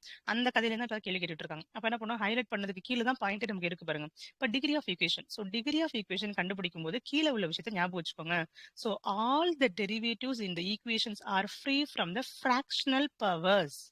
அப்ப என்ன சொல்லியிருக்காங்க? எந்த ஒரு டெரிவேட்டிவ் இருந்தாலும் அந்த ஈக்குவேஷன்ல அதை என்ன பண்ணணும்?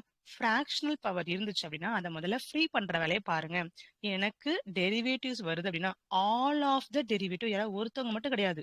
எனக்கு மேம் dy பை dx தான் எனக்கு தேவைப்படுது மேம். இப்போ நான் வந்து ஒரு ஈக்குவேஷன் கொடுக்குறேன். இப்போ ஒரு எக்ஸாம்பிள் கொடுக்குறேன். இப்போ நான் என்ன பண்றேன்? d square y by dx ஸ்கொயர்னு இருக்கு. ஓகே, பிளஸ் என்ன பண்றேன்? 7 இன்டூ dy பை dx. இதோட பவர்ல என்ன பண்றாங்கன்னா ஒரு 1/2 இருக்கு. ஈக்குவல் டு ஃபார் எக்ஸாம்பிள் 7 வச்சுக்கலாம். இப்படி கொடுத்துட்டாங்க. இப்போ வந்து யார் இதுல ஆர்டர்? ஆர்டர் யாரு? பவர் 2 தான் அதிகம். Second order differential equation. அப்போ ஆர்டர் யாரு? 2ன்னு நம்ம கண்டுபிடிச்சிட்டோம். ஆர்டர் கண்டுபிடிச்ச அப்புறம் ஆர்டர் யாரோ அவங்களுடைய பவர் என்ன இருக்கோ அந்த பவர் தான் நம்ம என்ன சொல்லுவோம்? டிகிரின்னு சொல்லுவோம். இப்ப டிகிரி பார்த்தா இதுக்கு 1ன்னு பார்த்தோன்னே சொல்லிடுவீங்க. ஆனா இங்க எல்லா டெரிவேட்டிவ்ஸ்க்குமே பவர் என்ன இருக்கணும்? பாசிட்டிவ் பவர்ஸ் தான் இருக்கணும். பாசிட்டிவ் பவர்ஸ்னா ஃபிராக்ஷனல் பவர்ஸ் இருக்கக்கூடாது. அப்ப ஃபிராக்ஷனல் பவர்ஸ் இருக்கக்கூடாது அப்படின்னா இங்க பாருங்க, சம்மந்தமே இல்ல மேம். இவங்க தான் நமக்கு தேவையே பட மாட்டாங்களே. நமக்கு தான் d square by dx square தேவைப்படுவாங்க. இந்த டி பை டிஎக்ஸ் எக்கேடு கட்டப்பட நமக்கு என்ன? அவங்களுடைய பவர் ஃபிராக்ஷன் தான் எனக்கு பிரச்சனை கிடையாது அப்படின்னு சொல்லக்கூடாது. ஒரு ஈக்குவேஷன் இருக்கு. அந்த ஈக்குவேஷன்ல எத்தனை டெரிவேட்டிவ்ஸ் இன்வால்வ் ஆகியிருந்தாலும் அவங்க எல்லாரோட பவர் அப்படிங்கிறது ஃபிராக்ஷன்ஸா இருந்துச்சு அப்படின்னா அதை மாத்துறது தான் உங்களுடைய முதல் வேலை. அதை மாத்த என்ன பண்ணணும்னா அவங்கள மட்டும் எந்த டேர்ம்ல உங்களுக்கு ஒரு 1/2 ஃபிராக்ஷனல் பவர்ஸ் இருக்கோ அவங்கள மட்டும் ரைட் சைட்ல கொண்டு போயிருங்க. மத்த கான்ஸ்டன்ட்ல இருந்து எல்லாரையும் இடது பக்கம் கொண்டு வந்துருங்க. அதாவது யாரு சப்போஸ்னா அவங்கள மட்டும் ஒரு பக்கம் கொண்டு போயிட்டு மீதி எல்லாரையும் ஒரு பக்கம் கொண்டு வந்துருங்க. அப்ப ஆட்டோமேட்டிக்கா அந்த 1/2 கேன்சல் பண்ண என்ன பண்ணும்? ஸ்கொயர் பண்ணும். Through out the equation square பண்ணி விட்டுருங்க. அவ்வளவுதான் வேலை முடிஞ்சிச்சு. அப்ப என்ன பண்ணணும்? இந்த முதல் பாயிண்ட நீங்க எல்லாரும் நோட்ல எழுதிக்கோங்க. All of the derivatives, all of the derivative நான் அழுத்தம் கொடுக்கும்போது வார்த்தைகளை நீங்க இன்னும் கவனமா கவனிக்கணும். All of the derivative are free from fractional powers. அப்ப நான் என்ன சொன்னேன்? இந்த பாயிண்ட் செட் ஆகுதா? இப்போ என்ன பண்ணணும்? 2/3 வரல. 2/3 வந்திருக்கு. 2/3 என்ன எடுத்தோம்? இங்க ஒரு ஃபிராக்ஷன் வந்துருச்சு. அப்ப ஃபிராக்ஷன் வந்தா நான் என்ன பண்றது? இந்த 2/3 நான் என்ன பண்ணும்? கேன்சல் பண்ற வேலையை நான் பார்க்கணும். அப்ப நான் என்ன சொன்னேன்? அவங்கள மட்டும் இந்த பக்கம் வச்சுக்கோங்க, இல்லைன்னா அவங்கள மட்டும் அந்த பக்கம் கொண்டு போயிருங்க. இவங்களை என்ன பண்ணலாம்? இங்கேயே வச்சுக்கலாம். அப்ப இங்க வச்சுட்டு இவங்க எல்லாரும் அந்த பக்கம் கொண்டு போயிடுங்க. ரிமைனிங் உள்ள எல்லா பார்ட்டையும் அந்த பக்கம் கொண்டு போயிடுங்க. மைனஸ்ல இருந்து பிளஸ் ஆயிடுமா? அப்ப ஈக்குவல் என்ன வருவாங்க? 3 d square y by dx square plus 5 into dy by dx plus 5 வராது, -5 வரும். -5 -4ன்னு கிடைச்சிருச்சு. அப்ப இந்த பக்கம் யார் இருக்கா? d cube y by dx cube பவர்ல ஒரு 2/3 வராங்க. இப்ப என்ன பண்ணணும்? எனக்கு ஃபிராக்ஷனல் பவர் வேண்டாம். ஃபிராக்ஷனல் பவர்னா 2/3 வேண்டாம்னு சொல்றாங்க. இல்ல, டினாமினேட்டர்ல உள்ள 3 மட்டும் எனக்கு வேண்டாம். 3 மட்டும் நீங்க கேன்சல் பண்ணி விட்டுட்டீங்கன்னா மேல உள்ள 2 அப்படிங்கிறது ஃபிராக்ஷன் கிடையாதுல்ல. அப்படி 2 into 2ங்கிறது ஒரு ஹோல் நம்பரா நம்ம எடுத்துக்கலாம். அப்ப 2 into 1/3 பிரிங்க. டினாமினேட்டர்ல என்ன இருக்கோ அவங்கள மட்டும் வேண்டாம். அப்ப 2/யார் இருந்தா? 3 இருந்தாங்க. அப்ப 2/3 வேணும்னா அங்க 3 வேண்டாம்னு சொல்றாங்க. அப்ப என்ன ஹோல் பவர் 3 போட்டுருங்க. இவங்களையும் ஹோல் பவர் 3 போட்டுருங்க. அப்ப 3 கேன்சல் ஆயிடுச்சா? இப்ப என்ன வந்துருச்சு? 2 வந்துருச்சு. அப்போ இதனுடைய பவர்ஸ் இருக்கிறதுலே ஹையஸ்ட் டெரிவேட்டிவ் யாரு?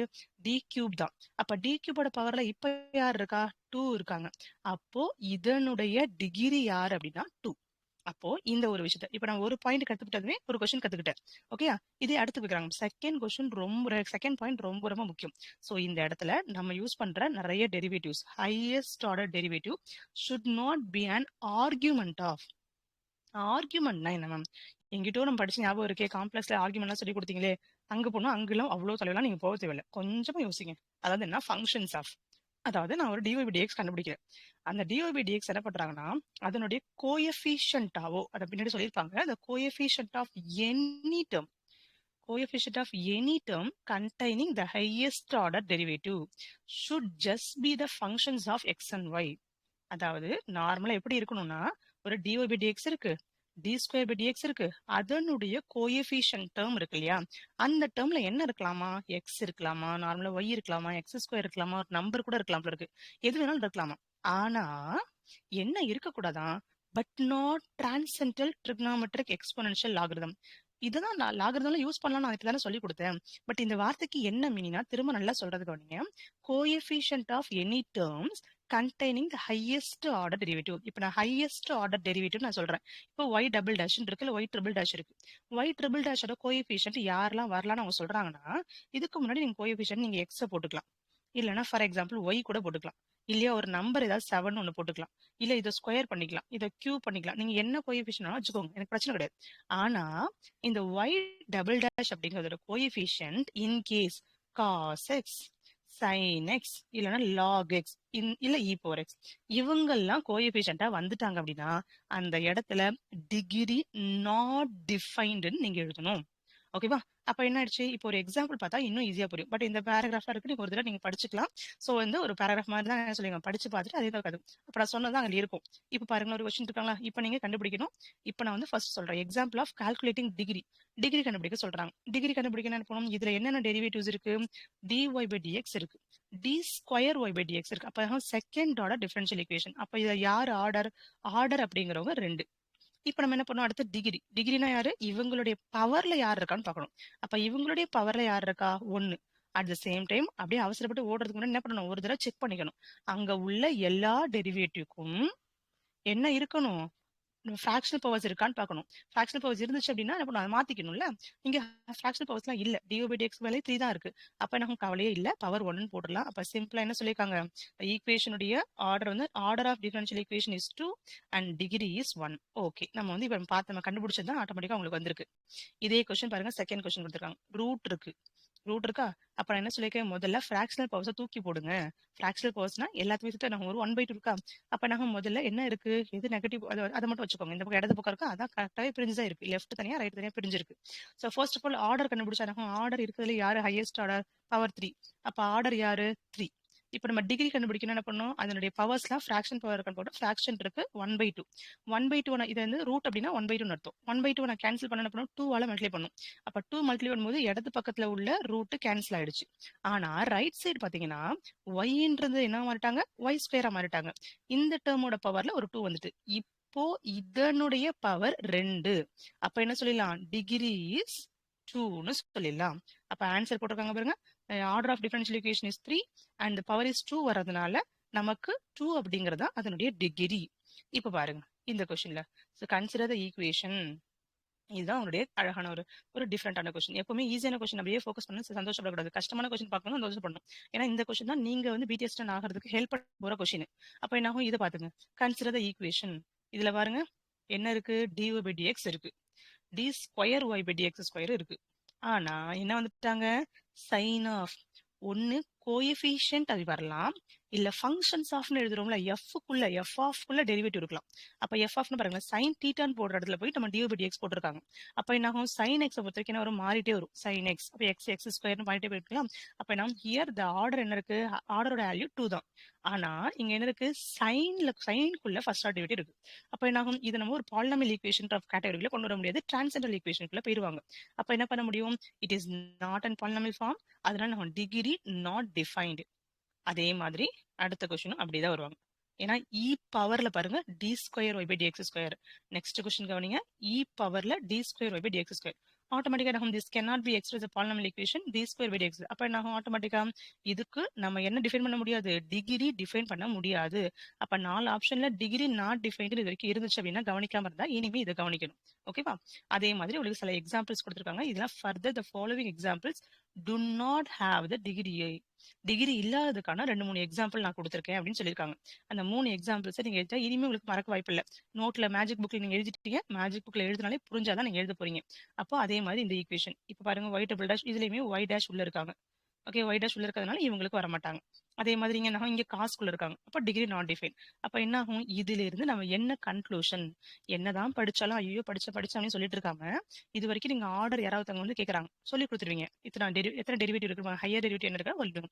டிகிரினா இப்ப எவ்வளவு சூப்பரா சொல்லி கொடுப்பீங்க. பட் இதோட இன்னொரு பாயிண்ட்டையும் சொல்லி கொடுத்து முடிக்கணும் அந்த கிளாஸ். இப்ப நீங்களே போய் கிளாஸ் எடுக்க போறீங்க 12th ஸ்டாண்டர்ட் கிளாஸ்ல அப்படின்னா, நீங்க இந்த பாயிண்டோட முடிக்க கூடாது. டிகிரி நாட் டிஃபைன் ஒரு கண்டிஷன் இருக்கு. டிகிரி கண்டுபிடிக்கிறதுக்கு முன்னாடி ஃபிராக்ஷன்ஸ் பவர்ஸ் இருக்கான்னு கண்டுபிடிக்கணும். ஸோ இந்த மாதிரி சின்ன சின்ன விஷயங்கள்லாம் சொல்லிட்டு அதுக்கப்புறம் எங்க முடிக்கணும் அப்படின்னா, இது எங்க அப்சர்வேஷன் போய் முடியுது?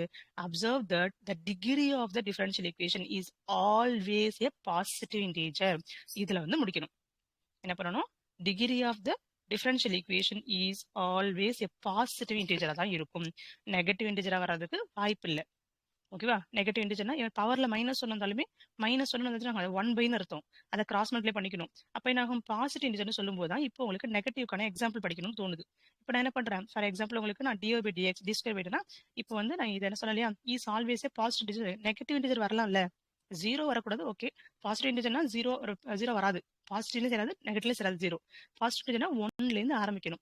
இப்போ நீங்க என்ன யோசிக்கிறீங்க? ஏன் மேம் நெகட்டிவ் இன்டிஜர் வரலாம்ல அப்படின்னு தோணும். இப்போ நான் ஒரு எக்ஸாம்பிள் நான் ஆரம்பிச்சோன்னு சொல்லி கொடுத்தேன், ஞாபகம் இருக்கா? dy by dx is equal to 7 into dx by dy. இந்த ஸ்டெப் நான் இங்கேயே நிப்பாட்டிருக்கலாம்ல, 7 போட்டுக்கணும். சார் dy by dx, அப்ப எனக்கு 7 by dy by dx இப்படியே முடிச்சுட்டு நான் என்ன பண்ணியிருக்கலாம்? இதனுடைய பவர் உனக்கு 1. ஓகேவா? இப்படி ஒரு பவர் 1 வந்திருக்கு. இப்போ இதே இடத்துல டி போடலாம், டி ஸ்கொயர். ஓகே, டி இருக்கட்டும். இப்படி இருக்கா? இப்படி இருக்கு. நான் இதோட நிப்பாட்டிக்கிட்டு ஓகே டி பை எக்ஸ் மாத்திக்கங்க. மாத்தின உடனே இதனுடைய பவர் 1ன்னு சொல்லலாம்ல. இதை அப்படியே மேலே கொண்டு வந்துருக்கலாம்ல. மேலே கொண்டு வந்துட்டு 7 dy by dx பவர்ல -1. ஓகேவா? இப்படி கூட சொல்லிருக்கலாம்ல. இங்க dy by dx இருக்கு, 7 into dy by dx whole power -1 அப்படின்னு சொல்லிட்டு இந்த பவர் வந்து -1 வந்திருக்கு, இந்த பக்கம் பவர் 1 வந்திருக்கு. இன் கேஸ் சில கொஸ்டின்ஸ் எப்படி தெரியுமா இருக்கும்? இதே மாதிரி dy by dx இருக்கும். dy by dx whole square plus dy by dx plus constant equal to 0 இருக்கும். அப்ப dy by dx ரெண்டு இடத்துல இன்வால்வ் ஆகிருந்துச்சு அப்படின்னா, பவர்ஸ்ல யார் அதிகமா இருக்காங்க? 2 தான் இருக்காங்க.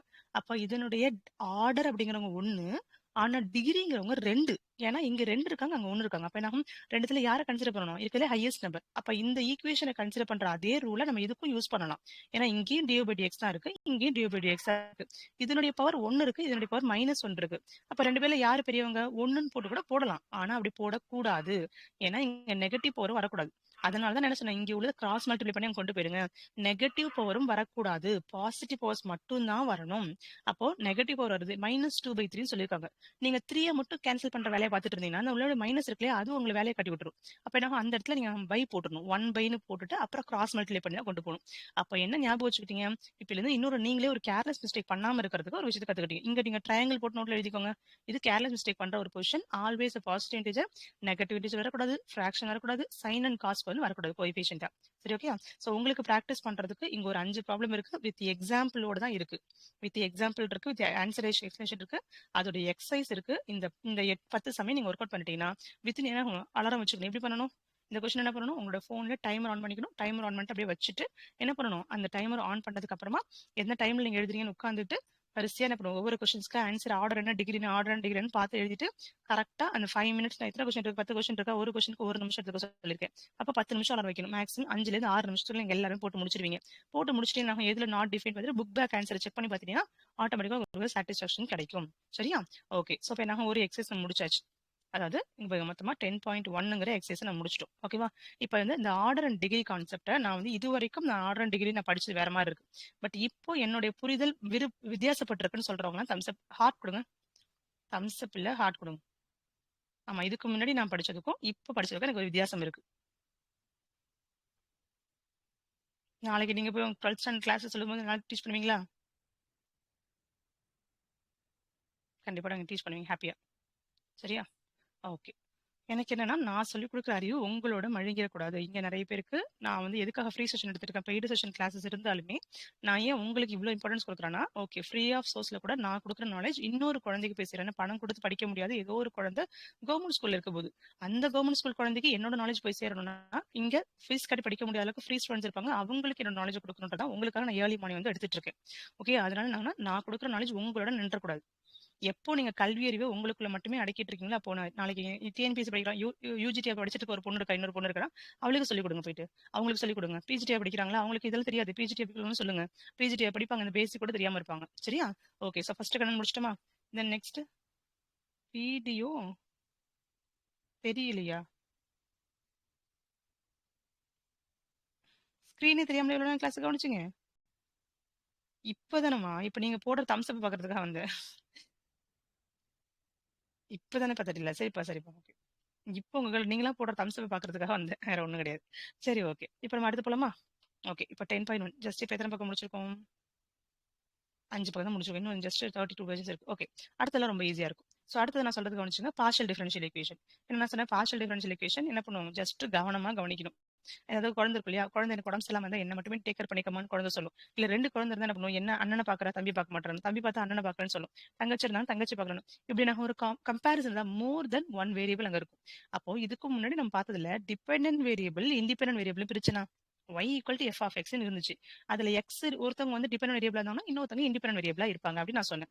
ஆனா இந்த இடத்துல இந்த பார்ஷியல் டெரிவேட்டிவ்ல மட்டும்தான் என்ன இருக்குன்னா, one or more function, two or more independent variable இருக்கலாம். அதாவது ஃபங்க்ஷன்ஸ் இன்வால்வ் இருக்கலாம். Independent variable one or two, sir two or more independent variable இருக்கும், அவ்வளவுதான். y equal to f of எக்ஸ்ல ஒருத்தவங்க ரெண்டு வேரியபிள் தான் வருவாங்க. ஒருத்தவங்க டிபெண்டன்ட் வேரியபிள், ஒருத்தவங்க இண்டிபெண்டன்ட் வேரியபிள் சொன்னல. அப்படி இல்லாம இங்க உள்ள 2 குழந்தை நீங்க கவனிச்சு தான் ஆகணும். அப்ப 2 பேர் இல்ல 2 பேருக்கு மேல எத்தனை வேரியபிள் இருந்தாலும் பரவாயில்ல, அத்தனை வேரியபிளும் இண்டிபெண்டன்ட் வேரியபிள். சம்பந்தமே நம்ம இவங்க ஒரு பக்கம் இருப்பாங்க, இவங்க ஒரு பக்கம், இந்த பக்கம் நம்ம ஒருத்தவங்க வந்து ரஜினி மூவிக்கு போகணும்னு சொன்னாங்கன்னா அத்தவங்க வந்து நம்ம விஜய் மூவிக்கு போகணும்னு சொல்லுவாங்க. 2 பேரும் வேற வேற டைரக்ஷனா இருப்பாங்க. அப்போ 2 பேருமே நீங்க ஈக்குவலா ட்ரீட் பண்ணணும். ஒருத்தருக்கு இம்பார்ட்டன்ஸ் நீங்க கொடுத்தீங்கன்னா பிடிஇ ஈஸியா உங்களுக்கு மார்க் வாங்கி கொடுத்துரும் சொன்னா இல்லையா? இப்ப பாத்தீங்கன்னா தெரியும், ரொம்ப ஈஸியா இருக்கும். அதுல சொல்லி கொடுத்த மாதிரி தான் இருக்கும். பட் என்ன ஃபார்முலாஸ் எல்லாம் அங்க டிஓ பை டிஎக்ஸ் இருக்கு இல்லையா, இங்க டோன்னு இருக்கும். டோனா டோ, யூ இருக்கும், வி இருக்கு, என்ன நிறைய எழுத்துக்கள் வரும், நிறைய எழுத்துக்கள் வரும். அப்ப என்ன ஆகும்னா, யூ அப்படிங்கிற வேரியபிள்குள்ள எக்ஸ் இருக்கலாம், ஒய் இருக்கலாம், டி இருக்கலாம், என்ன வேணாலும் இருக்கலாம். டோ யூ பை டோ எக்ஸ்ன்னு சொன்னா ஒரு குழந்தை இருந்ததுன்னா எக்ஸை மட்டும் கன்சிடர் பண்ணணும், யூ எக்ஸ்ன்னு வரும். அதே வந்து ஒய்யை பொறுத்து பண்ணீங்கன்னா யூ ஒய், அதே டீயை கவனிச்சுன்னா யூ டீன்னு சொல்லுவோம். அப்ப என்ன ஆகும்? ஒருத்தரை கன்சிடர் பண்ணும்போது மத்தவங்கள கான்ஸ்டன்டா கன்சிடர் பண்ணணும். அப்ப என்ன ஆகும்? 3 பேரையும் கம்பேர் பண்ணி இவன் இப்படி பண்றான், அவன் இப்படி பண்ணான்னு ஒரு குழந்தைய வளர்க்க மாட்டோம். அப்ப என்ன பண்ணுவோம்? இந்த குழந்தைய டேக் கேர் பண்ணும்போது இந்த குழந்தையோட நேச்சரை மட்டும் சொல்லி இது தப்பு பண்ற, இது சரி பண்ணணும் அந்த குழந்தைய இண்டிவிஜுவலா சொல்லுவோம். அதை விட்டு 3 குழந்தைய நம்ம பார்ஷியல் பண்ணும்போது இவங்களை பண்றாங்க இவங்க பண்றாங்க கம்பேர் பண்ணோம்னா அங்க ஒரு ட்ராஜடி கிரியேட் ஆகும் இல்லையா? அங்க ஒரு நார்மல் ஒரு ரிலேஷன்ஷிப் இருக்காது. அப்போ அதே மாதிரி தான் இங்கேயும் கவனமா கவனிக்கணும். இதுல பாத்தீங்கன்னா ஒரு general linear ordinary differential equation இருக்கு. ஜெனரலா வந்து ஒரு லீனியர் ஈக்குவேஷனுடைய ஃபார்மட் கொடுத்திருக்காங்க. Coefficient y dash y double dash இருக்கும். சோ அதுல இருந்து உங்களுக்கு ஒரு 4 அப்சர்வேஷன் கொடுத்திருக்காங்க. அப்சர்வேஷன் கொடுத்தா இப்ப ஓடி வந்து பாத்துக்கணும்னு சொல்லியிருக்கேன். The important thing about the linear differential equation, there are no product of function. அதாவது இங்க பாத்தீங்கன்னா தனித்தனியா இருக்காங்க பாருங்க. கொஸ்டின் பாத்தீங்கன்னா an y பவர் n. அப்போ an y power n, an minus 1 y power n minus 1. அப்ப என்ன ஆகும்? y power n, y square இருக்கு, இல்லனா y டேஷ் இருக்கு. y ஸ்கொயர் கிடையாது, y double dash, y double dash, y dash, y. இந்த மாதிரி தனித்தனியா இருப்பாங்களே தவிர யாருமே ப்ராடக்ட் ஆஃப் காம்பினேஷன் இருக்க மாட்டாங்க. y double dash into y dash அந்த மாதிரி காம்பினேஷன்ல மேக்ஸிமம் இருக்க மாட்டாங்க. ஸோ அதே மாதிரி அந்த இடத்துல ட்ரிக்னோமெட்ரி ஃபங்க்ஷனோ லாகரிதம் ஃபங்க்ஷன் இந்த மாதிரி நோ டிரான்சென்டல் ஈக்குவேஷன் இருக்காது. Root Y e power Y dash இப்ப நான் சொல்லி கொடுத்தோம்ல, ஏற்கனவே நம்ம சொன்னோம்னா அங்க டிஃபரன்ஷியல் ஈக்குவேஷன் என்ன சொன்னமோ அதே தான் இங்கேயும். அங்க உள்ள மாதிரி இங்க வரமாட்டாங்க. அந்த மாதிரி சின்ன சின்ன விஷயங்கள் சொல்லியிருப்பாங்க. பட் கோஎஃபிஷியன்ட் அப்படிங்கிறது 0 நம்பரோ இல்ல நான் 0 நம்பர் இருக்கலாம், கான்ஸ்டன்ட் வரலாம், நான் கான்ஸ்டன்ட் வரலாம். ஆனா அது என்னாகும்? அங்க சொன்ன மாதிரி நம்ம என்ன பண்ணோம், நமக்கு அந்த இ பவர் ஒய் டிரான்சென்டல் ஈக்குவேஷனோட காம்பினேஷன்ல மட்டும்தான் வரக்கூடாது. பட் இதுல என்ன அப்படின்னா நம்ம 2 விதமா டிஃபரன்ஷியேட் பண்ணுவோம். ஸோ ஒன்னு என்ன அப்படின்னா நமக்கு வந்து ஒரு பர்டிகுலர் லீனியர்னு சொல்லுவாங்க, இன்னொன்னு நான் லீனியர்னு சொல்லுவாங்க. இந்த ஃபங்க்ஷன்ஸை எப்படிலாம் கிளாசிஃபை பண்ணுவாங்கன்னா அதனுடைய கோஎஃபிஷியன்ட் எப்படி இருக்காங்கன்னு பார்த்துப்பாங்க. அதாவது கோஎஃபிஷியன்ட்னா அந்த y double dash y dash இருக்காங்க, அவங்களுடைய கோஎஃபிஷியன்ட்லாம் கம்பேர் பண்ணிட்டு அந்த கோஎஃபிஷியன்ஸ் இருக்கு இல்லையா, அந்த கோஎஃபிஷியன்ஸ் எல்லாமே எப்படி இருக்கும்? அந்த g of x can be a zero or non-zero function, or constant or non-constant function, linear function or non-linear function. linearனா பவர் 1 இருக்குது, நான் லீனியர்னா அதிகமான ஹையர் பவர் இருக்கிறதுல நான் லீனியர் சொல்லுவோம். இந்த மாதிரி கோஎஃபிஷியன்ட்டை டிபெண்ட் பண்ணி தான் அதை வகையீடு பண்ணுவாங்க. இது லீனியர் டிஃபரன்ஷியல் ஈக்குவேஷன், இது கான்ஸ்டன்ட் கோஎஃபிஷியன்ட் இருக்க மாதிரி ஒரு ஈக்குவேஷன், இல்ல நான் கான்ஸ்டன்ட் கோஎஃபிஷியன்ட் இருக்கும். நான் சொன்னேன் ஃபர்ஸ்ட் சொன்னேன் homogeneous equation with constant coefficient. அப்போ ஒரு பார்ஷியல் டெரிவேட்டிவ் வந்து ஒரு கிளாசிஃபை பண்ண போறாங்க அப்படின்னாலே அதனுடைய கோஎஃபிஷியன்ட் யார் இருக்காங்களோ அவங்கள டிபெண்ட் பண்ணி தான் அதுக்கு பேரே வைப்பாங்க. ஓகே, அது லீனியரா இல்ல நான் லீனியரா, கான்ஸ்டன்ட் ஃபங்க்ஷனா, இல்ல நான் கான்ஸ்டன்ட் ஃபங்க்ஷனா, இது எல்லாத்தையும் கண்டுபிடிக்கிறது எங்க? கோஎஃபிஷியன்ட் டிபெண்ட் பண்ணி தான் இவங்கள வகையீடு பண்ணுவோம் அப்படின்னு சொல்லியிருக்காங்க. ஓகேவா? ஓகே, ஸோ இதெல்லாம் இருக்கட்டும். ஸோ நான் லீனியர் ஈக்குவேஷன்னா என்ன? சிம்பிளா லீனியர் இல்லாதவங்களாம் நான் லீனியர்னு சொல்லுவோம். ஸோ லீனியர்னா யாரு, நான் லீனியர்னா யாரு அப்படின்னு புரிஞ்சுக்கிறதுக்காக ஒரு 6 எக்ஸாம்பிள் சொல்லியிருக்காங்க. சூப்பரான எக்ஸாம்பிள்ஸ். இந்த எக்ஸாம்பிள் அவ்வளோ அழகா கிளியர் கட்டா கொடுத்துருக்காங்க. ஸோ கிளியர் கட்டா கொடுக்கும்போது நான் லீனியர் அண்ட் லீனியர் அப்படின்னு சொன்னா என்ன சொல்லுவோம்? லீனியரா என்ன சொன்னேன்? 1 பவர் 1. அப்ப என்ன ஆகுனா இங்க பாத்தீங்கன்னா உங்களோட கோஎஃபிஷியன்ட்ஸ்ல கம்பேர் பண்ணுங்க. ஒரு நிமிஷம். இங்க பாருங்க, இந்த இடத்துல முதல்ல நோங்கிறது பாருங்க. நான் லீனியர் பார்த்துட்டா உங்களுக்கு கம்பேர் ஆயிடும். நான் லீனியர் அப்படின்னா sine x. Sine x form என்ன? X plus x cube by 3 factorial, x power 5/5 factorial. என்ன எக்ஸ் பவர் இன்க்ரீஸ் ஆயிட்டே போயிட்டு இருக்கும். அப்ப என்ன ஒரு பர்டிகுலரா ஒரு ஃபார்மட்ல இருக்காது. அப்ப ஜென்ரல் ஃபார்மட்ல சொல்லும்போது இந்த இடத்துல இவங்க என்ன சொல்லுவோம் அப்படின்னா, இந்த இடத்துல உங்களை நான் லீனியர் ஈக்குவேஷன் சொல்லுவோம். அதே மாதிரி இங்க கவனிங்க. ஸோ இது என்னன்னா உங்களுக்கு y square y double dash. So இது வந்து first order y dash. Y டேஷோட கோஎஃபிஷியன்ட் எப்படி இருக்குன்னு கவனிக்கணும். So y double dash y dash. So அதை கவனிச்சுக்கணும். Second order differential equation. So second order differential equation y double dash இருக்கு. இப்போ இதே மாதிரி பாருங்களேன், இது வந்து நம்ம நான் லீனியர்னு சொல்லுவோம். இது நான் லீனியர். நான் லீனியர் மட்டும் அண்டர்லைன் பண்ணிக்கோங்க. ஸோ அவங்கள மட்டும் தனியாக கிளாஸிஃபை பண்ணி எழுதி வச்சுக்கோங்க. லீனியர்லாம் தனியாக எழுதிக்கோங்க. ஓகேவா? அப்போ பார்த்தீங்கன்னா y into sine x. So y into இங்கே பாருங்க, இந்த ஒரு கொஸ்டின் கவனிங்க. இது ஃபர்ஸ்ட் ஆர்டர், இது வந்து செகண்ட் ஆர்டர். ஓகே, இங்கேயும் சைன் இருக்கு மேம், இங்கேயும் சைன் இருக்கு. ஏன் இதை நான் லீனியர்னு சொல்றாங்க, இதை லீனியர் சொல்றாங்க? இப்படி கவனிச்சு படிக்கணும். ஓகே, இது இருக்கா, இந்த கொஸ்டின் இருந்தா அது லீனியர், அது என்ன செகண்ட் லீனியர் கொடுத்துருக்காங்க, நான் லீனியர் கொடுத்தாங்க. இப்படி எல்லாம் மனப்பாடம் பண்ணீங்கன்னா ஒண்ணுமே புரிஞ்சுக்க முடியாது. அண்டர்ஸ்டாண்டிங் லெவல் என்ன? ஒரே மாதிரி இருக்க ரெண்டு பேர், இங்கேயும் ரூட் எக்ஸ் இருக்கு, இங்கேயும் ரூட் எக்ஸ் இருக்காங்க. இந்த 4 எக்ஸாம்பிள் எங்க கவனிச்சிருக்கீங்களோ, யாரெல்லாம் கவனிச்சிங்களோ அவங்கலாம் பரவாயில்ல. ஓகே, இந்த 4 கொஸ்டின் மேம் எக்ஸ்பிளைன் பண்ணுவாங்க அப்படி நம்பிப்பீங்க இல்லையா? ஸோ அவங்களுக்கா. ஸோ ஃபர்ஸ்ட் ஆஃப் ஆல் இந்த ஈக்குவேஷன் கவனிங்க. இந்த ஈக்குவேஷன்ல என்னென்ன வேரியபிள்ஸ் இருக்கு? ஸோ ஃபர்ஸ்ட் என்ன? Y double dash. Y double dash என்னது? Doh square y by doh x square, d square y by d x square அர்த்தம். அதாவது 2 தடவை பண்ணியிருக்காங்கன்னு அர்த்தம். அப்ப இது ரெண்டுமே என்னன்னா உங்களுக்கு இது லீனியர், இது லீனியர். ஆனா இது ரெண்டும் நான் லீனியர், இது ரெண்டும் நான் லீனியர். ஓகே, இப்ப இது ஒரு எக்ஸாம்பிளா கொடுத்துட்டாங்க. இப்ப எழுதும்போது நீங்க என்ன வேரியபிள யூஸ் பண்றீங்கன்றத கவனிக்கணும். அப்ப என்ன ஆகுனா ஒய் டேஷ் அப்படிங்கிறவங்க யாரு? ஒய் டேஷ் அப்படிங்கிறவங்க dy பை dx இல்லைன்னா டோ ஒய் பை dx. அப்ப என்ன அர்த்தம்? ஒய்ங்கிற ஃபங்க்ஷனை எக்ஸ பொறுத்து பண்ணிட்டு இருக்காங்க. என்ன பண்ணிருக்காங்க? ஒய்ங்கிற ஃபங்க்ஷனை எக்ஸ பொறுத்து. இவங்க யாரு? அதே மாதிரிதான், d square y by d x square. அப்ப என்னாச்சு? இதுலயுமே யாரை பொறுத்து பண்ணிருக்காங்க? எக்ஸ பொறுத்து பண்ணிட்டு இருக்காங்க. ஆனா இங்க எடுத்துக்கிற சைன் ஃபங்க்ஷன், சைன்குள்ள யார் வந்திருக்கா? dy by dxன்னு சொல்லும்போது நான் யாரை பொறுத்து பண்ணிட்டு இருக்கேன்? ஒய்யை பொறுத்து பண்ணிட்டு, சரி எக்ஸை பொறுத்து பண்ணிட்டு இருக்கேன். அப்ப எக்ஸை பொறுத்து நான் பண்ணிட்டு இருக்கும் போது எனக்கு இன்னொரு வேரியபிள் இருக்காங்க, அந்த ஒய். நான் ஒய்யை தொந்தரவே பண்ணக்கூடாதுன்னு சொல்லியிருக்கேன்ல. ஆனா இங்க பாருங்க, ஒய்யை கொண்டு போய் எங்க போட்டிருக்காங்க? சைன்ல போட்டிருக்காங்க. சைன் என்ன ஆகும்? சைன் சும்மா இருக்குமா? சர்க்குலர் ஃபங்க்ஷன் திரும்ப திரும்ப போட்டுட்டே உட்காந்துருக்கும். Y plus y cube by 3 factorial, y power 5/5. அந்த ஒய்யை சும்மா இருக்க கூடாது. என்ன பண்ணும்? ஹையர் பவர் போயிட்டே வான்னு சொல்லிட்டு இன்ஃபினிட் வரைக்கும் போக சொல்லிட்டே இருக்கும். அவ வேலை கொடுத்துட்டே இருக்கும் ஒய்க்கு. அப்போ இதுதான் நான் லீனியர். ஆனா இங்க வாங்க, நம்ம y double dash. Last 6th question கவனிங்க. D square y by dx square. நான் என்ன பண்றேன்? ஒய்ய எக்ஸை பொறுத்து நான் பண்ணிட்டு இருக்கேன்.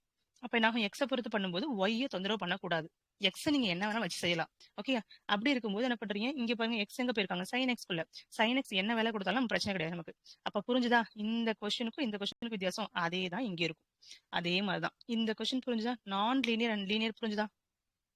எந்த வேரியபிளை பொறுத்து பண்றீங்களோ அந்த பர்டிகுலர் பார்ட்டை மட்டும் வச்சுட்டு இன்னொரு வேரியபிளை தொந்தரவே பண்ணக்கூடாது. புரிஞ்சவங்க தம்ஸ் அப் கொடுங்க. புரிஞ்சுதா?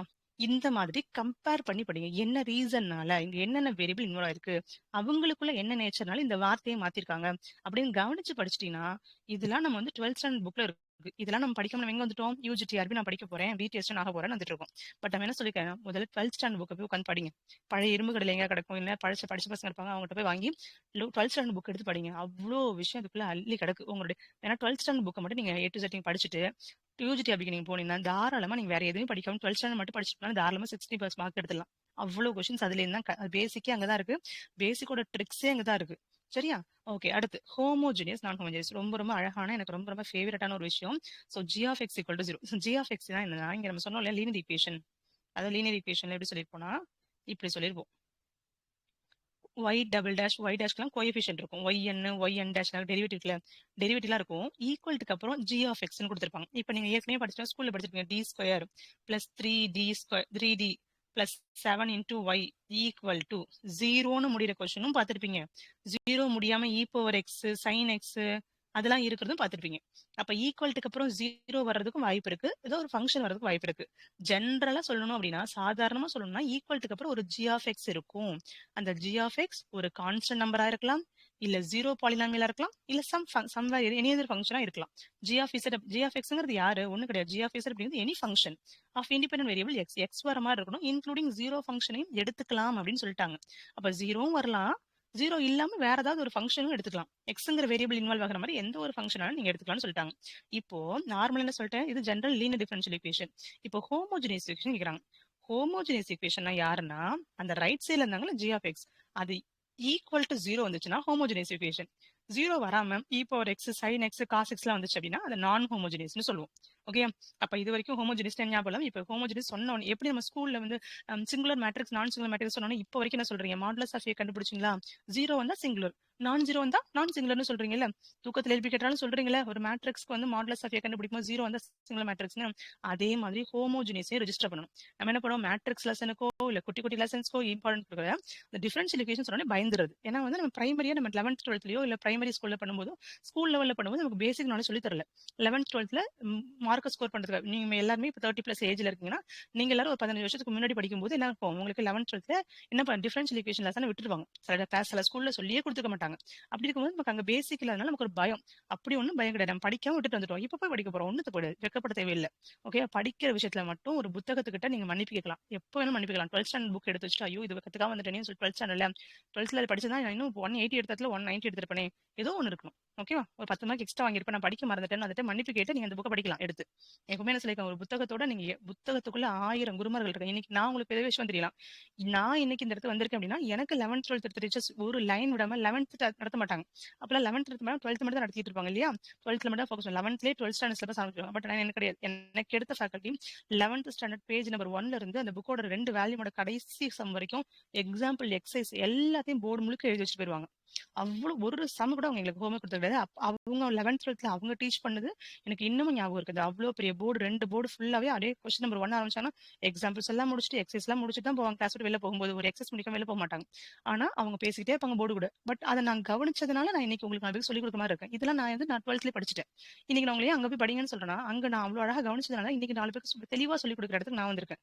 அப்போ நீங்க 4 பேருக்கு தெளிவா சொல்லி கொடுக்குற இடத்துக்கு போகணும் அப்படின்னா நீங்க 11th 12th போகணும் அப்படின்னு நினைக்கிறேன். இப்போ யூஜிடிஆர்பி போறீங்க, இன் கேஸ் உங்களுக்கு வந்து அப்கமிங் உங்களுக்கு ப்ரமோஷன் நீங்க பிஜிடிஆர்பி கிளியர் பண்றீங்க, அப்புறம் போறீங்கன்னா 11th 12th போறீங்கன்னா, அப்ப நான் வந்து இல்லப்பா நான் 8th வரைக்கும் தான் சிலபஸ் எடுத்துப்பேன், என்னால முடியும் 9th 10th எடுக்க முடியும் 11th 12th எடுக்க முடியாதுன்னு சொல்லுவீங்களா? ஒரு கவர்மெண்ட் எக்ஸாம் கிளியர் பண்ண ஒரு டீச்சர் சொல்ற வார்த்தையா அது. அப்போ செய்வன திருந்தச்சு கற்க கசடர். அப்போ இதுல முக்கியமான விஷயம் ஹோமோஜினியஸ் நான் ஹோமோஜினியஸ் என்னன்னு முதல்ல மைண்ட் ஏத்துங்க. மேஜிக் புக்ல ஏற்றதை விட ரொம்ப முக்கியமான விஷயம் ஹோமோஜினியஸ் என்ன, நான் ஹோமோஜினியஸ் தூக்கத்தை எழுப்பிக்கிறேன் அடுத்த கிளாஸ்ல நான் கேட்பேன். சரியா, ஹோமோஜினியஸ் என்ன, நான் ஹோமோஜினியஸ் என்ன. ஒரு ஈக்குவேஷன் இருக்கு, அந்த டிஃபரன்ஷியல் ஈக்குவேஷன்ல ஈக்குவல்ட்டுக்கு அப்புறம் 0 வருது அப்படின்னா அதை நம்ம என்ன சொல்லுவோம், உங்களுக்கு ஹோமோஜினியஸ் ஈக்குவேஷன் சொல்லுவோம். இது நான் ஹோமோஜினியஸ்னா அது ஈக்குவல்ட்டுக்கு அப்புறம் ஏதோ ஒரு ஃபங்க்ஷன் வரலாம். ஓகேவா, அடுத்து பார்த்தீங்கன்னா ஃபார்மேஷன் ஆஃப் டிஃபரன்ஷியல் ஈக்குவேஷன் எங்கெல்லாம் அது யூஸ் ஆகுதோ அது பிசிக்கல் எக்ஸாம்பிள் 2 3 எக்ஸாம்பிள் சொல்லியிருக்காங்க. ஜஸ்ட் டைம் இருக்கும்போது நீங்க கோத்ரூ பண்ணிக்கோங்க. Second exercise over. Then third formation of differential equation. So formation of differential ஈக்குவேஷன்னா நீங்க இதெல்லாம் உட்காந்து டீப்பா நீங்க பண்ண தேவையில்லை. பட் எல்லா விதமான உருவங்களையும் உருவகப்படுத்துறதுக்கு ஏதோ ஒரு ஃபார்முலா இருக்கு. ஃபார் எக்ஸாம்பிள் நம்ம எல்லாருக்கும் தெரிஞ்ச ஃபார்முலா, தெரிஞ்ச ஹீரோ யாரு, y = mx + c அவங்க தான். So y = mx + c. இங்க எத்தனை பேருக்கு y = mx + c என்னன்னு தெளிவா தெரியும்? தெரிய வாய்ப்பு இல்லை. y = mx + c ஒரு ஸ்ட்ரைட் லைனுடைய ஜெனரல் ஃபார்முலான்னு சொல்லுவோம். அதுதான் அவங்க போட்டிருக்காங்க. With family of straight line passing through the origin. ஏன் வந்து ஆர்ஜின் வழியா போனாங்க அப்படின்னா y = mx. ஆர்ஜின் வழியா போல வேற ஏதோ ஒரு பாயிண்ட் வழியா போறாங்கன்னா ஒரு சம் கான்ஸ்டன்ட் இருக்கும். அது நேரா இருக்கா சாய்வா இருக்கான்னு கண்டுபிடிக்கிறதுக்காக m இருக்கு. ஸ்ட்ரைட் லைன்ல இருக்கா, கிராஸா இருக்கா, ஸ்லாண்டிங்கா இருக்கா, ஸ்லீப்பிங்கான்னு சொல்லுவோம்ல, அந்த மாதிரி ஏதாவது கண்டுபிடிக்கிறது m வந்து ஸ்லோப் கண்டுபிடிக்கிறது. அப்போ ஜெனரல் ஈக்குவேஷனா இதெல்லாம் நீ தெரிஞ்சுட்டா போதும். Family of straight lines passing through the origin சொன்னாங்கன்னா இவங்க, பாசிங் த்ரூ எனி பாயிண்ட் அப்படின்னு சொன்னாங்கன்னா y = mx + c. இந்த ஈக்குவேஷன்ஸ் மட்டும் தெரிஞ்சுக்கோங்க. ஓகே, இது நம்ம ஆல்மோஸ்ட் தெரியும். இதுதான் ரொம்ப முக்கியமானது. From the equation eliminating the coefficient a and b. இதுல என்ன பண்றேன், ஃபார்ம் a டிஃபரன்ஷியல் ஈக்குவேஷன். நான் y கொடுத்துட்டேன், நீங்க டிஃபரன்ஷியல் ஈக்குவேஷனா ஃபார்ம் பண்ணுங்க. டிஃபரன்ஷியல் ஈக்குவேஷன் நம்மளே ஃபார்ம் பண்ண சொன்னா நம்ம என்ன சொல்லுவோம், டிஃபரன்ஷியல் ஈக்குவேஷனா யாரு, ஒன்னு dy/dx வரணும், d²/dx வரணும், இல்ல dq/dy வரும். அப்ப என்ன பண்ணுங்க, எனக்கு கஷ்டமா இருக்கு மேடம், எனக்கு வலிக்குது அப்படின்றதுக்காக நம்ம dy/dx மட்டும் அப்படியே போட்டு நிப்பாட்டலாமான்னு நிப்பாட்டக்கூடாது. dOBdx மட்டும் நான் போட்டுக்கிறேன், அதுவுமே ஒரு டிஃபரன்ஷியல் ஈக்குவேஷன் தானே அப்படின்னு நீங்க நினைச்சீங்கன்னா, அவங்க என்ன சொல்லியிருக்காங்க, பை எலிமினேட்டிங் நீ கொண்டு வர டிஃபரன்ஷியல் ஈக்குவேஷன் இருக்கு இல்லையா, ஒய் உங்ககிட்ட கொடுத்துட்டேன். ஒய்யை வச்சு நீங்க என்ன பண்றீங்க, டிஃபரன்சியேஷன் ஒரு முறை பண்ணுவீங்களோ, 2 முறை பண்ணுவீங்களோ, 3 தடவை பண்ணுவீங்களோ, உங்களுக்கு எத்தனை முறை பண்ணுவீங்க பண்ணுங்க. ஆனா என்கிட்ட வரும்போது ஏவும் இருக்கக்கூடாது, பியும் வரக்கூடாது. அப்ப நீங்க ஒய்யை ஒரு முறை டிஃபரன்சியேஷன் பண்ணி பாருங்க, ஏவும் இருப்பாங்க, பியும் இருப்பாங்க. டி ஸ்கொயர் பண்ணி பாருங்க, அப்பவும் ஏவும் பியும் இருக்காங்க. ஆனா ஏவையும் பியும் மைனஸ் காமனா வெளில எடுத்தீங்கன்னா கொடுத்திருக்க கொஸ்டினே அப்படியே வரும். அப்ப ஈக்குவல் டு ஒய்னு போட்டீங்கன்னா d square y by dx square minus y அப்படின்னு நமக்கு கிடைச்சிடும். கொஸ்டினுக்கு கவனிங்க, y equal to a cos x plus b sine x. ஒரு முறை டிஃபரன்சியேஷன் பண்ணியாச்சு, காசை பண்ணா மைனஸ் சைன் எக்ஸ், சைனை பண்ணா காசு. டி ஸ்கொயர் பண்ணியாச்சா, டி ஸ்கொயர்னா இதே மாதிரி இன்னொரு முறை பண்றாங்க, பண்ணும்போது மைனஸ் காமன் எடுக்கும்போது கொடுத்துருக்க கொஸ்டின் அதே ஒய் வந்துருச்சு. அப்ப இதை எடுத்துட்டு என்ன பண்ணலாம், மைனஸ் ஒய்னு எழுதலாம். அப்ப நான் என்ன சொல்லியிருக்கேன், நீங்க வந்து டிஃபரன்சியேஷன் பண்ணிட்டே வாங்க, எந்த இடத்துல கான்ஸ்டன்ட்ல எலிமினேட் ஆகுதோ அப்ப என்கிட்ட ஓடி வந்துருங்க, அதுதான் ஒரு சொல்யூஷன் சொல்லியிருக்காங்க. அப்ப d square y by dx square minus y அப்படிங்கறதா நமக்கு தேவையான சொல்யூஷன். அதை மைனஸ் ஒய்யை ஒரே பக்கமா கொடுத்துட்டாங்க, பிளஸ் ஒய் ஈக்குவல் டு 0. இதுதான் நமக்கு தேவையான டிஃபரன்ஷியல் ஈக்குவேஷன். இப்படிதான் போடணும். ஓகே, இதே மாதிரி ஒரு சம் உங்களுக்கு எக்ஸசைஸ்ல இருக்கு. இப்போ நம்ம சர்க்கிளோட ஈக்குவேஷன் உங்க எல்லாருக்கும் தெரியும். X general equation, x minus a whole square plus y minus b whole square equal to r square. அதை வந்து அவங்க டிரைவ் பண்ணியிருப்பாங்க. பட் உங்களுக்கு தெரியணும் எப்படி வந்து லைனுக்கு y equal to mx plus சின்னு சொல்றோமோ அதே மாதிரி ஜென்ரலா சர்க்கிள்னு சொன்னோன்னு எல்லாரும் என்ன பண்றது, உடனே x square plus y square equal to a square. ஏன் x square plus y square equal to r square, இதுதான் கொண்டு போய் எழுதுறது. சர்க்கிளோட ஈக்குவேஷன் கேட்ட உடனே என்ன சொல்லிடுறது, ஓடி வந்து இதை சொல்லிடுறது. முதல்ல நீங்க டீச்சர்ஸ், நீங்க ஒன்றும் ஸ்டூடெண்ட் கிடையாது. ஸ்பெசிஃபைடு கேஸ சொல்லக்கூடாது, ஜென்ரல் கேஸ சொல்லணும். ஜென்ரல் கேஸ்னா என்னது, ஒரு சர்க்கிளை எங்க வேணாலும் வரையலாம்ல, ஏன் 0,0 வழியா தான் வரையணுமா என்ன? நான் என்ன பண்றேன், இங்க 2,3 சர்க்கிளா வச்சுக்கிறேன், 2,3 சென்டரா வச்சுட்டு நான் வேற ஒரு சர்க்கிள் வரையறேன். அப்ப என்ன பண்ணுவீங்க, இதே ரெசிடியூ கண்டுபிடிக்கும் போது சர்க்கிள் ரீஜன் எங்க வேணாலும் கொடுப்பாங்க. அப்ப என்ன சென்டர் இது இருக்கணும், ரேடியஸ் இது இருக்குன்னு சொல்லுவாங்க. அங்க ஒரு சர்க்கிள் வரைஞ்சுக்கோங்க, அதுக்கு அங்க ஒரு நெய்பர்ஹுட் வரைஞ்சுக்கோன்னு சொல்லுவாங்க. அப்ப நீங்க என்ன பண்ணுவோம், இது சாதாரண ஸ்கூல் பிள்ளை சொல்றது, ஸ்கூல் டீச்சர் இப்படி சொல்ல மாட்டாங்க. என்ன பண்ணுவாங்க, முதல்ல சர்க்கிளோட ஈக்குவேஷன் கேக்குறாங்கன்னா முதல்ல என்ன பண்ணுவோம், ஏதோ ஒரு கடைக்கு வராங்க, ஒரு பொருள் வேணும்னு கேக்குறாங்க. அந்த பொருளை பத்தி நீ என்ன கேட்பீங்க, எவ்வளவு குவான்டிட்டி வேணும்னு கேட்பீங்கல்ல. அப்போ குவான்டிட்டி சொன்னா கொடுக்க முடியும். அதே மாதிரி ஒரு சர்க்கிளோட ஈக்குவேஷன் கேக்குறாங்கன்னா, சர்க்கிளா, ஓகே, சர்க்கிளுக்கு ரேடியஸ் யாரு, சென்டர் யாரு, அந்த கேள்வியை கேட்டுட்டு தான் ஈக்குவேஷனே ஃப்ரேம் பண்ணணும். அப்ப சும்மா சாதாரண ஈக்குவேஷனா கண்ணை முடிட்டு x square plus y square equal to r ஸ்கொயர்னு மக் பண்றதை தூக்கி போடுங்க, அந்த எண்ணத்தை தூக்கி உங்க மண்டையில இருந்து வெளில போடுங்க. ஆனா என்ன பண்ணுவோம், சர்க்கிள் ஈக்குவேஷன் கேக்குறாங்களா, அடுத்த நிமிஷம் கேட்கணும், கொஸ்டின் முழுசா சொல்லுப்பா, சர்க்கிள் ஈக்குவேஷனா ரேடியஸ் யாரு, சென்டர் யாரு. இப்போ ரேடியஸ் ஆறு, சென்டர் வந்து ஏ,பி அப்படின்னு சொன்னாங்கன்னா அதுக்கப்புறம் நம்ம என்ன பண்ணலாம், நான் சொல்லி கொடுத்த அந்த ஜென்ரல் ஃபார்ம்லாம் நீங்க சொல்லணும். என்ன சொல்லணும், x minus a whole square plus y minus b whole square equal to r square. உங்க பொண்ணு ஸ்கூல்ல வந்து ஒரு பொண்ணு கேட்கறா, அப்ப நீங்க என்ன இதை சொல்றீங்க, மேம் புக்ல வந்து x square plus y square equal to r ஸ்கொயர்ல இருக்கு, நீங்க வேற சொல்லி தரீங்களே, தப்பா சொல்லி தரீங்களான்னு கேட்டா, இது ஸ்பெஷல் கேஸ், இதுதான் ஜென்ரல் ஃபார்ம்லா. இதுல நான் என்ன சொன்னேன், சென்டர் வந்து ஏக்கம் அப்படின்னு சொன்னேன், ரேடியஸ் ஆறுன்னு சொல்லி கொடுத்தேன். சென்டர் உங்களுக்கு இப்ப யார் வந்திருக்கா, 0,0 வழியா போறவங்க, ஆர்ஜின் வழியா போறவங்க. அந்த கேள்வி நீ முழுசா படிச்சு பாரு.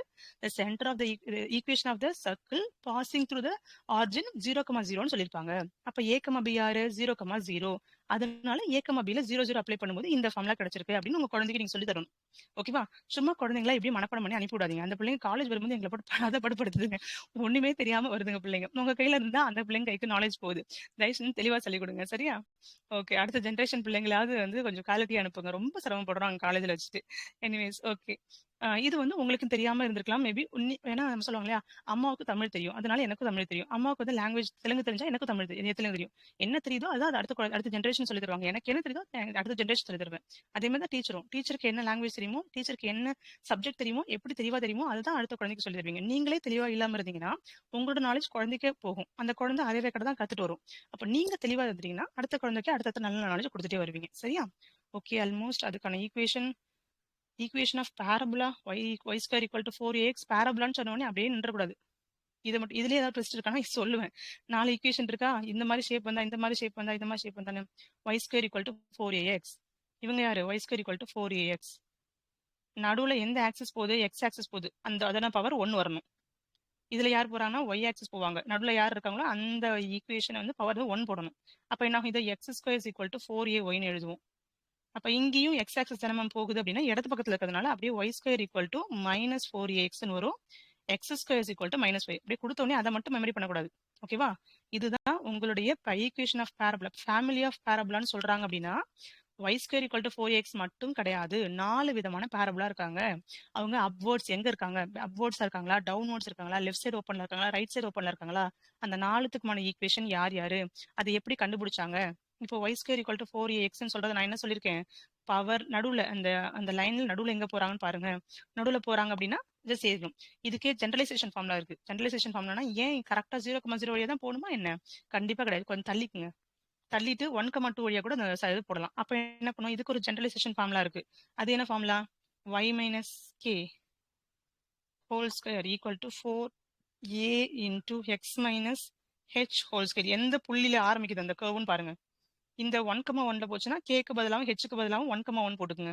இதே 0,0 போச்சுன்னா இங்க 0,0 போடுங்க. இதுதான் வந்து ஃபேமிலி ஆஃப் பேரபோலாக்கான ஃபார்முலா. சரி, எக்ஸ் ஸ்கொயர் கிடையுமா? y square equal to 4ax. ஓகேவா? இங்க y minus h x minus h. சும்மாவே எக்ஸ் விட்டுறக்கூடாது, ஒய் விட்டுறக்கூடாது. அப்படியே பிடிச்சிக்கணும். பிடிச்சிட்டு பக்கத்துல ஒரு மைனஸ் போட்டுட்டு அதுதான் வந்து எந்த பாயிண்ட்ல ஆரம்பிக்கிறாங்க அப்படின்னு கண்டுபிடிக்கிறதுக்கான ஒரு ஃபார்முலா. இது ஒரு புதுசா தெரிஞ்சிருப்பீங்க, ஜெனரலைசேஷன். அதே மாதிரி எலிப்ஸ். எலிப்ஸுக்கான ஃபார்முலா யாரு? X square by a square plus y square by b square equal to 1. இதுக்கு ஜெனரலைசேஷன் என்ன பண்ணலாம்னு சொல்லுங்க. ஜஸ்ட் இங்க ஒரு ஹெச் போட்டிருப்பாங்க, ஹோல் ஸ்கொயர் போட்டிருப்பாங்க. இங்க ஒரு கே போட்டிருப்பாங்க, அப்புறம் ஹோல் ஸ்கொயர் போட்டிருப்பாங்க. இது ஜெனரலைசேஷன் ஃபார்ம். சரியா? ஓகே. இது வந்து யாருன்னா இதுலயுமே 2 இருக்கு. எலிப்ஸ்ல வந்து 2 இருக்கு. ஒன்னு எக்ஸ் ஸ்கொயர் இப்படி போறது ஒண்ணு, இன்னொன்னு இப்படி போறது ஒண்ணு. ஓகேவா? அது 2 ஈக்குவேஷன் எழுதிக்கோங்க, தெரிஞ்சுக்கோங்க. 10.3 வரைக்கும் நான் இப்போ முடிச்சிருக்கேன். இப்போ சொல்யூஷன் கண்டுபிடிக்கிறது. பட் இன்னைக்கு நமக்கு 1 hour முடிஞ்சிருச்சு. பை காட்ஸ் கிரேஸ் எத்தனை பக்கம் முடிச்சிருக்கோம்? 12 பேஜஸ் தான் முடிச்சிருக்கோமா? ஓகே. தென் அடுத்த 2-3 பேஜஸ்ல ஒவ்வொருத்துக்கும் சின்ன சின்ன ட்ரிக்ஸ் இருக்கு. ட்ரிக்ஸை தெரிஞ்சுட்டா படிக்கலாம். சரி, ஓகே. நாளைக்கு நம்ம கத்துக்கணும்னு நினைக்கிறாங்க போல. 10.8 வந்து ரொம்ப சிம்பிளா இருக்கும். நீங்க 10.8 நீங்க பாத்துக்கோங்க. இது எல்லாமே 12th ஸ்டாண்டர்ட் புக்கை டீச் பண்ற மாதிரி அடிச்சுப்போம். 10.6 10.7 நான் டீச் பண்றேன். 10.7 7 6 2 3 3 எக்ஸசைஸ் தான் எனக்கு இருக்குன்னு நினைக்கிறேன். Yes, thank God. ஓகே. நான் எனக்கு இன்னும் 3 எக்ஸசைஸ் தான் இருக்கு. எனக்கு வந்து 10.5 இருக்கு, நான் டீச் பண்ணணும். 6 7 8 நீங்க படிச்சுக்கலாம். இந்த 3 எக்ஸசைஸ் மட்டும். அப்ப நாளைக்கு நம்ம நாளானி பார்த்துக்கலாம். இன்னைக்கு என்ன பொழுது? வெள்ளிக்கிழமையும் சனி ஞாயிறு 2 நாள் கிளாஸ் கிடையாது. சாட்டர்டே சண்டே கிளாஸ் பார்க்கலாம். ஓகேவா? ஓகே. நான் ஸ்க்ரீன் ஆஃப் பண்ணிக்கிறேன் ஒரு நிமிஷம். ஓகே. ஸோ இன்னைக்கு கிளாஸ்ல நம்ம படிக்க வேண்டிய விஷயம் முடிஞ்சிச்சு. எல்லாரும் ஒர்க்கிங் டீச்சர்ஸ் இருக்கீங்க, அதனால எல்லாருமே வேலைக்கு போகணும், குழந்தைங்களை பார்க்கணும். எல்லாருமே பார்க்கறதுனால கிளாஸ் நம்ம முடிச்சுக்கலாம். ஓகே. இந்த 1 hour கிளாஸ்ல எவ்வளவு விஷயம் புதுசா கத்துக்கிட்டீங்களோ எனக்கு அதை வாட்ஸ்அப்ல எதுக்காக ஒரு கிளாஸ் முடிஞ்சோடனே ஃபீட்பேக் கேட்கறாங்க, பெருமைக்கு கேட்கறாங்களா? கிடையவே கிடையாது. நீங்க உங்களுக்கு கடவுள் கொடுத்த 1 மணி நேரத்தை எப்படி யூட்டிலைஸ் பண்ணீங்கன்னு தெளிவா இன்னைக்கு இந்த கான்செப்ட் நான் புதுசா தெரிஞ்சுக்கிட்டேன். இது அப்படி டீட்டெயிலா பண்ணுங்க. இந்த கிளாஸ் எனக்கு பிடிச்சிருந்துச்சு, சாட்டிஸ்ஃபேக்ஷன் இருந்துச்சு. ஓகே.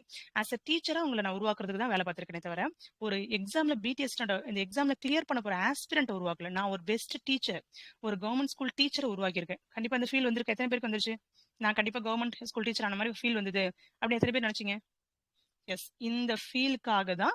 இப்போ இதுக்கு முன்னாடி நான் வேற மாதிரி இருந்தேன். பட் இப்போ எனக்கு ஒரு ஃபீல், நான் ஒரு கவர்மெண்ட் ஸ்கூல் டீச்சர். நான் போய் கவர்மெண்ட் ஸ்கூல் உட்காந்து நிறுத்தும் போது அந்த குழந்தைக்கு ஒரு ஃபோன் கூட இருக்காது. ஃபோன்ல சர்ச் பண்றது கூட தெரியாது. நீ படிச்ச பணக்கார வீட்டு குழந்தை இருந்தா ஏஐல சர்ச் பண்ணி படிச்சுக்கும். அந்த குழந்தைக்கு ஃபோனே இருக்காது. அந்த குழந்தைக்கு ஒரு நாலேஜா வேற யாரும் சொல்லி தருவா? நீங்க மட்டும் தான் சொல்லி தர முடியும். புத்தகத்துல இதை படிச்சு பார்க்குற அளவுக்கு கூட அறிவு இருக்காது அந்த குழந்தைக்கு. சொல்லிக் கொடுக்க குரு வேணும். அந்த குருவை வடிவமைக்கிறதுக்கான இன்னைக்கு பொழுதுதான் கடவுள் எனக்கு கொடுத்துருக்க. அந்த பொழுதை நான் சரியா பயன்படுத்தினு நினைக்கிறேன். இப்போ நீங்க ஃபீட்பேக்ஸ் எல்லாருமே ஷேர் பண்ணணும். அப்ப எதுக்காக சொல்றேன்னா, அதை சொல்லும் போதுதான் நீங்க எந்த அளவு இந்த 1 மணி நேரம் கவனிச்சீங்க, யாரெல்லாம் டைம் பாஸ்க்கு கவனிச்சீங்க, யாரெல்லாம் ரியலாவே படிச்சீங்க அப்படின்றது எனக்கு தெரியும். ஏன்னா உங்களை நான் ஜட்ஜ் பண்றதுக்கு எனக்கு ஈஸியா இருக்கு. ஏன்னா உங்க யாரோட முகத்தை நான் பார்க்கல. முகத்தை பார்த்துட்டு கண்டிப்பா கண்டுபிடிச்சுப்பேன் எந்த பிள்ளைக்கு புரிஞ்சு எந்த பிள்ளைக்கு புரியலன்னு. ஆனா நீங்க ரிப்ளை பண்ணாதான் எனக்கு இந்த பிள்ளைக்கு இது புரிஞ்சது போல, இதை நான் இன்னும் கொஞ்சம் டீட்டெயிலா சொல்லிருக்கணும் போல. நான் அடுத்த கிளாஸ்ல அடுத்த ஸ்டூடெண்ட்ஸ்க்கு நான் இன்னும் அழகா சொல்லி தருவேன். உங்களுக்கு இதே கிளாஸ் திரும்ப நடத்த போறது இல்லை. பட் இன்னொரு பிள்ளைக்கு நான் சொல்லி தரும்போது ஆமா அந்த பேட்ச் பிள்ளைங்க இந்த டவுட் கேட்டாங்கல்ல அப்படின்னு சொல்லி நான் அடுத்த முறை நல்லா கேட்பேன். ஸோ படிங்க, படிச்சா மட்டும்தான் வாழ்க்கை மாறும். படிச்சா உங்க வாழ்க்கை மட்டும் கிடையாது, இந்த சமுதாயத்தில் நிறைய குழந்தைங்களுடைய வாழ்க்கையை மாற்றுற அளவுக்கு ஒரு அழகான பொசிஷனுக்கு போகலாம். கடவுள் வந்து பிளஸ் பண்ண ஒரு நிறைய பேர் இருக்காங்க. கையெடுத்து கும்பிடுறவங்க இருக்காங்க. 60 வயசுக்கு மேல உள்ளவங்க கூட தன்னோட பேர குழந்தை உங்க கிட்ட படிக்குது அப்படின்னா கையெடுத்து உங்களுக்கு கூப்பிடுவாங்க. வணக்கம் டீச்சர் சொல்லுவாங்க, வணக்கம் சார் சொல்லுவாங்க. அந்த மரியாதை அப்படிங்கிறது 60 வயசுல உள்ளவங்களுக்கு படிப்புக்கு மரியாதை கொடுக்கணும்னு தோணுது. அப்போ சம்பளம் வாங்குறோம், இது பண்றோம், அதெல்லாம் தாண்டி சொசைட்டிக்கு சர்வீஸ் பண்ண போறோம். என்னைக்கு உங்க மைண்ட்ல ரெஜிஸ்டர் பண்றீங்களோ அன்னைக்கு தான் நீங்க ஜெயிக்க முடியும். அதை நான் சீரியஸா சொல்லிடுறேன். என்னைக்கு வந்து தன்னோட வாழ்க்கை தான் குடும்பத்துக்காக தான் கடன் அடைக்கணும் தனக்காக வாழ்றீங்களோ அன்னைக்கு நீங்க இங்கே தான் நிப்பீங்க. ஒரு படி மேலே ஏறினதான் இங்க பார்க்க வேண்டிய சமுதாயம் நிறைய இருக்கு. சமுதாயத்துக்கு நீங்க செய்ய வேண்டிய கடமை இருக்கு. அதை ஒழுங்கா செய்யுங்க. ஆட்டோமேட்டிக்கா உங்களோட தேவைகள் எல்லாம் கடவுள் பூர்த்தி பண்ணுவாரு. குடும்பத்தை உங்க கடவுள் கிட்ட ஒப்படைச்சிட்டு நீங்க படிக்க ஆரம்பிங்க. Wish you all the best and have a nice day. இந்த கிளாஸ் வந்து உங்களுக்கு ஸ்பெஷலா இருக்கும் நான் நம்புறேன். And thank you so much and thank God once again. Thank you so much. குருவே சரணம். தேங்க்யூ. கிளாஸை முடிச்சுக்கலாம்.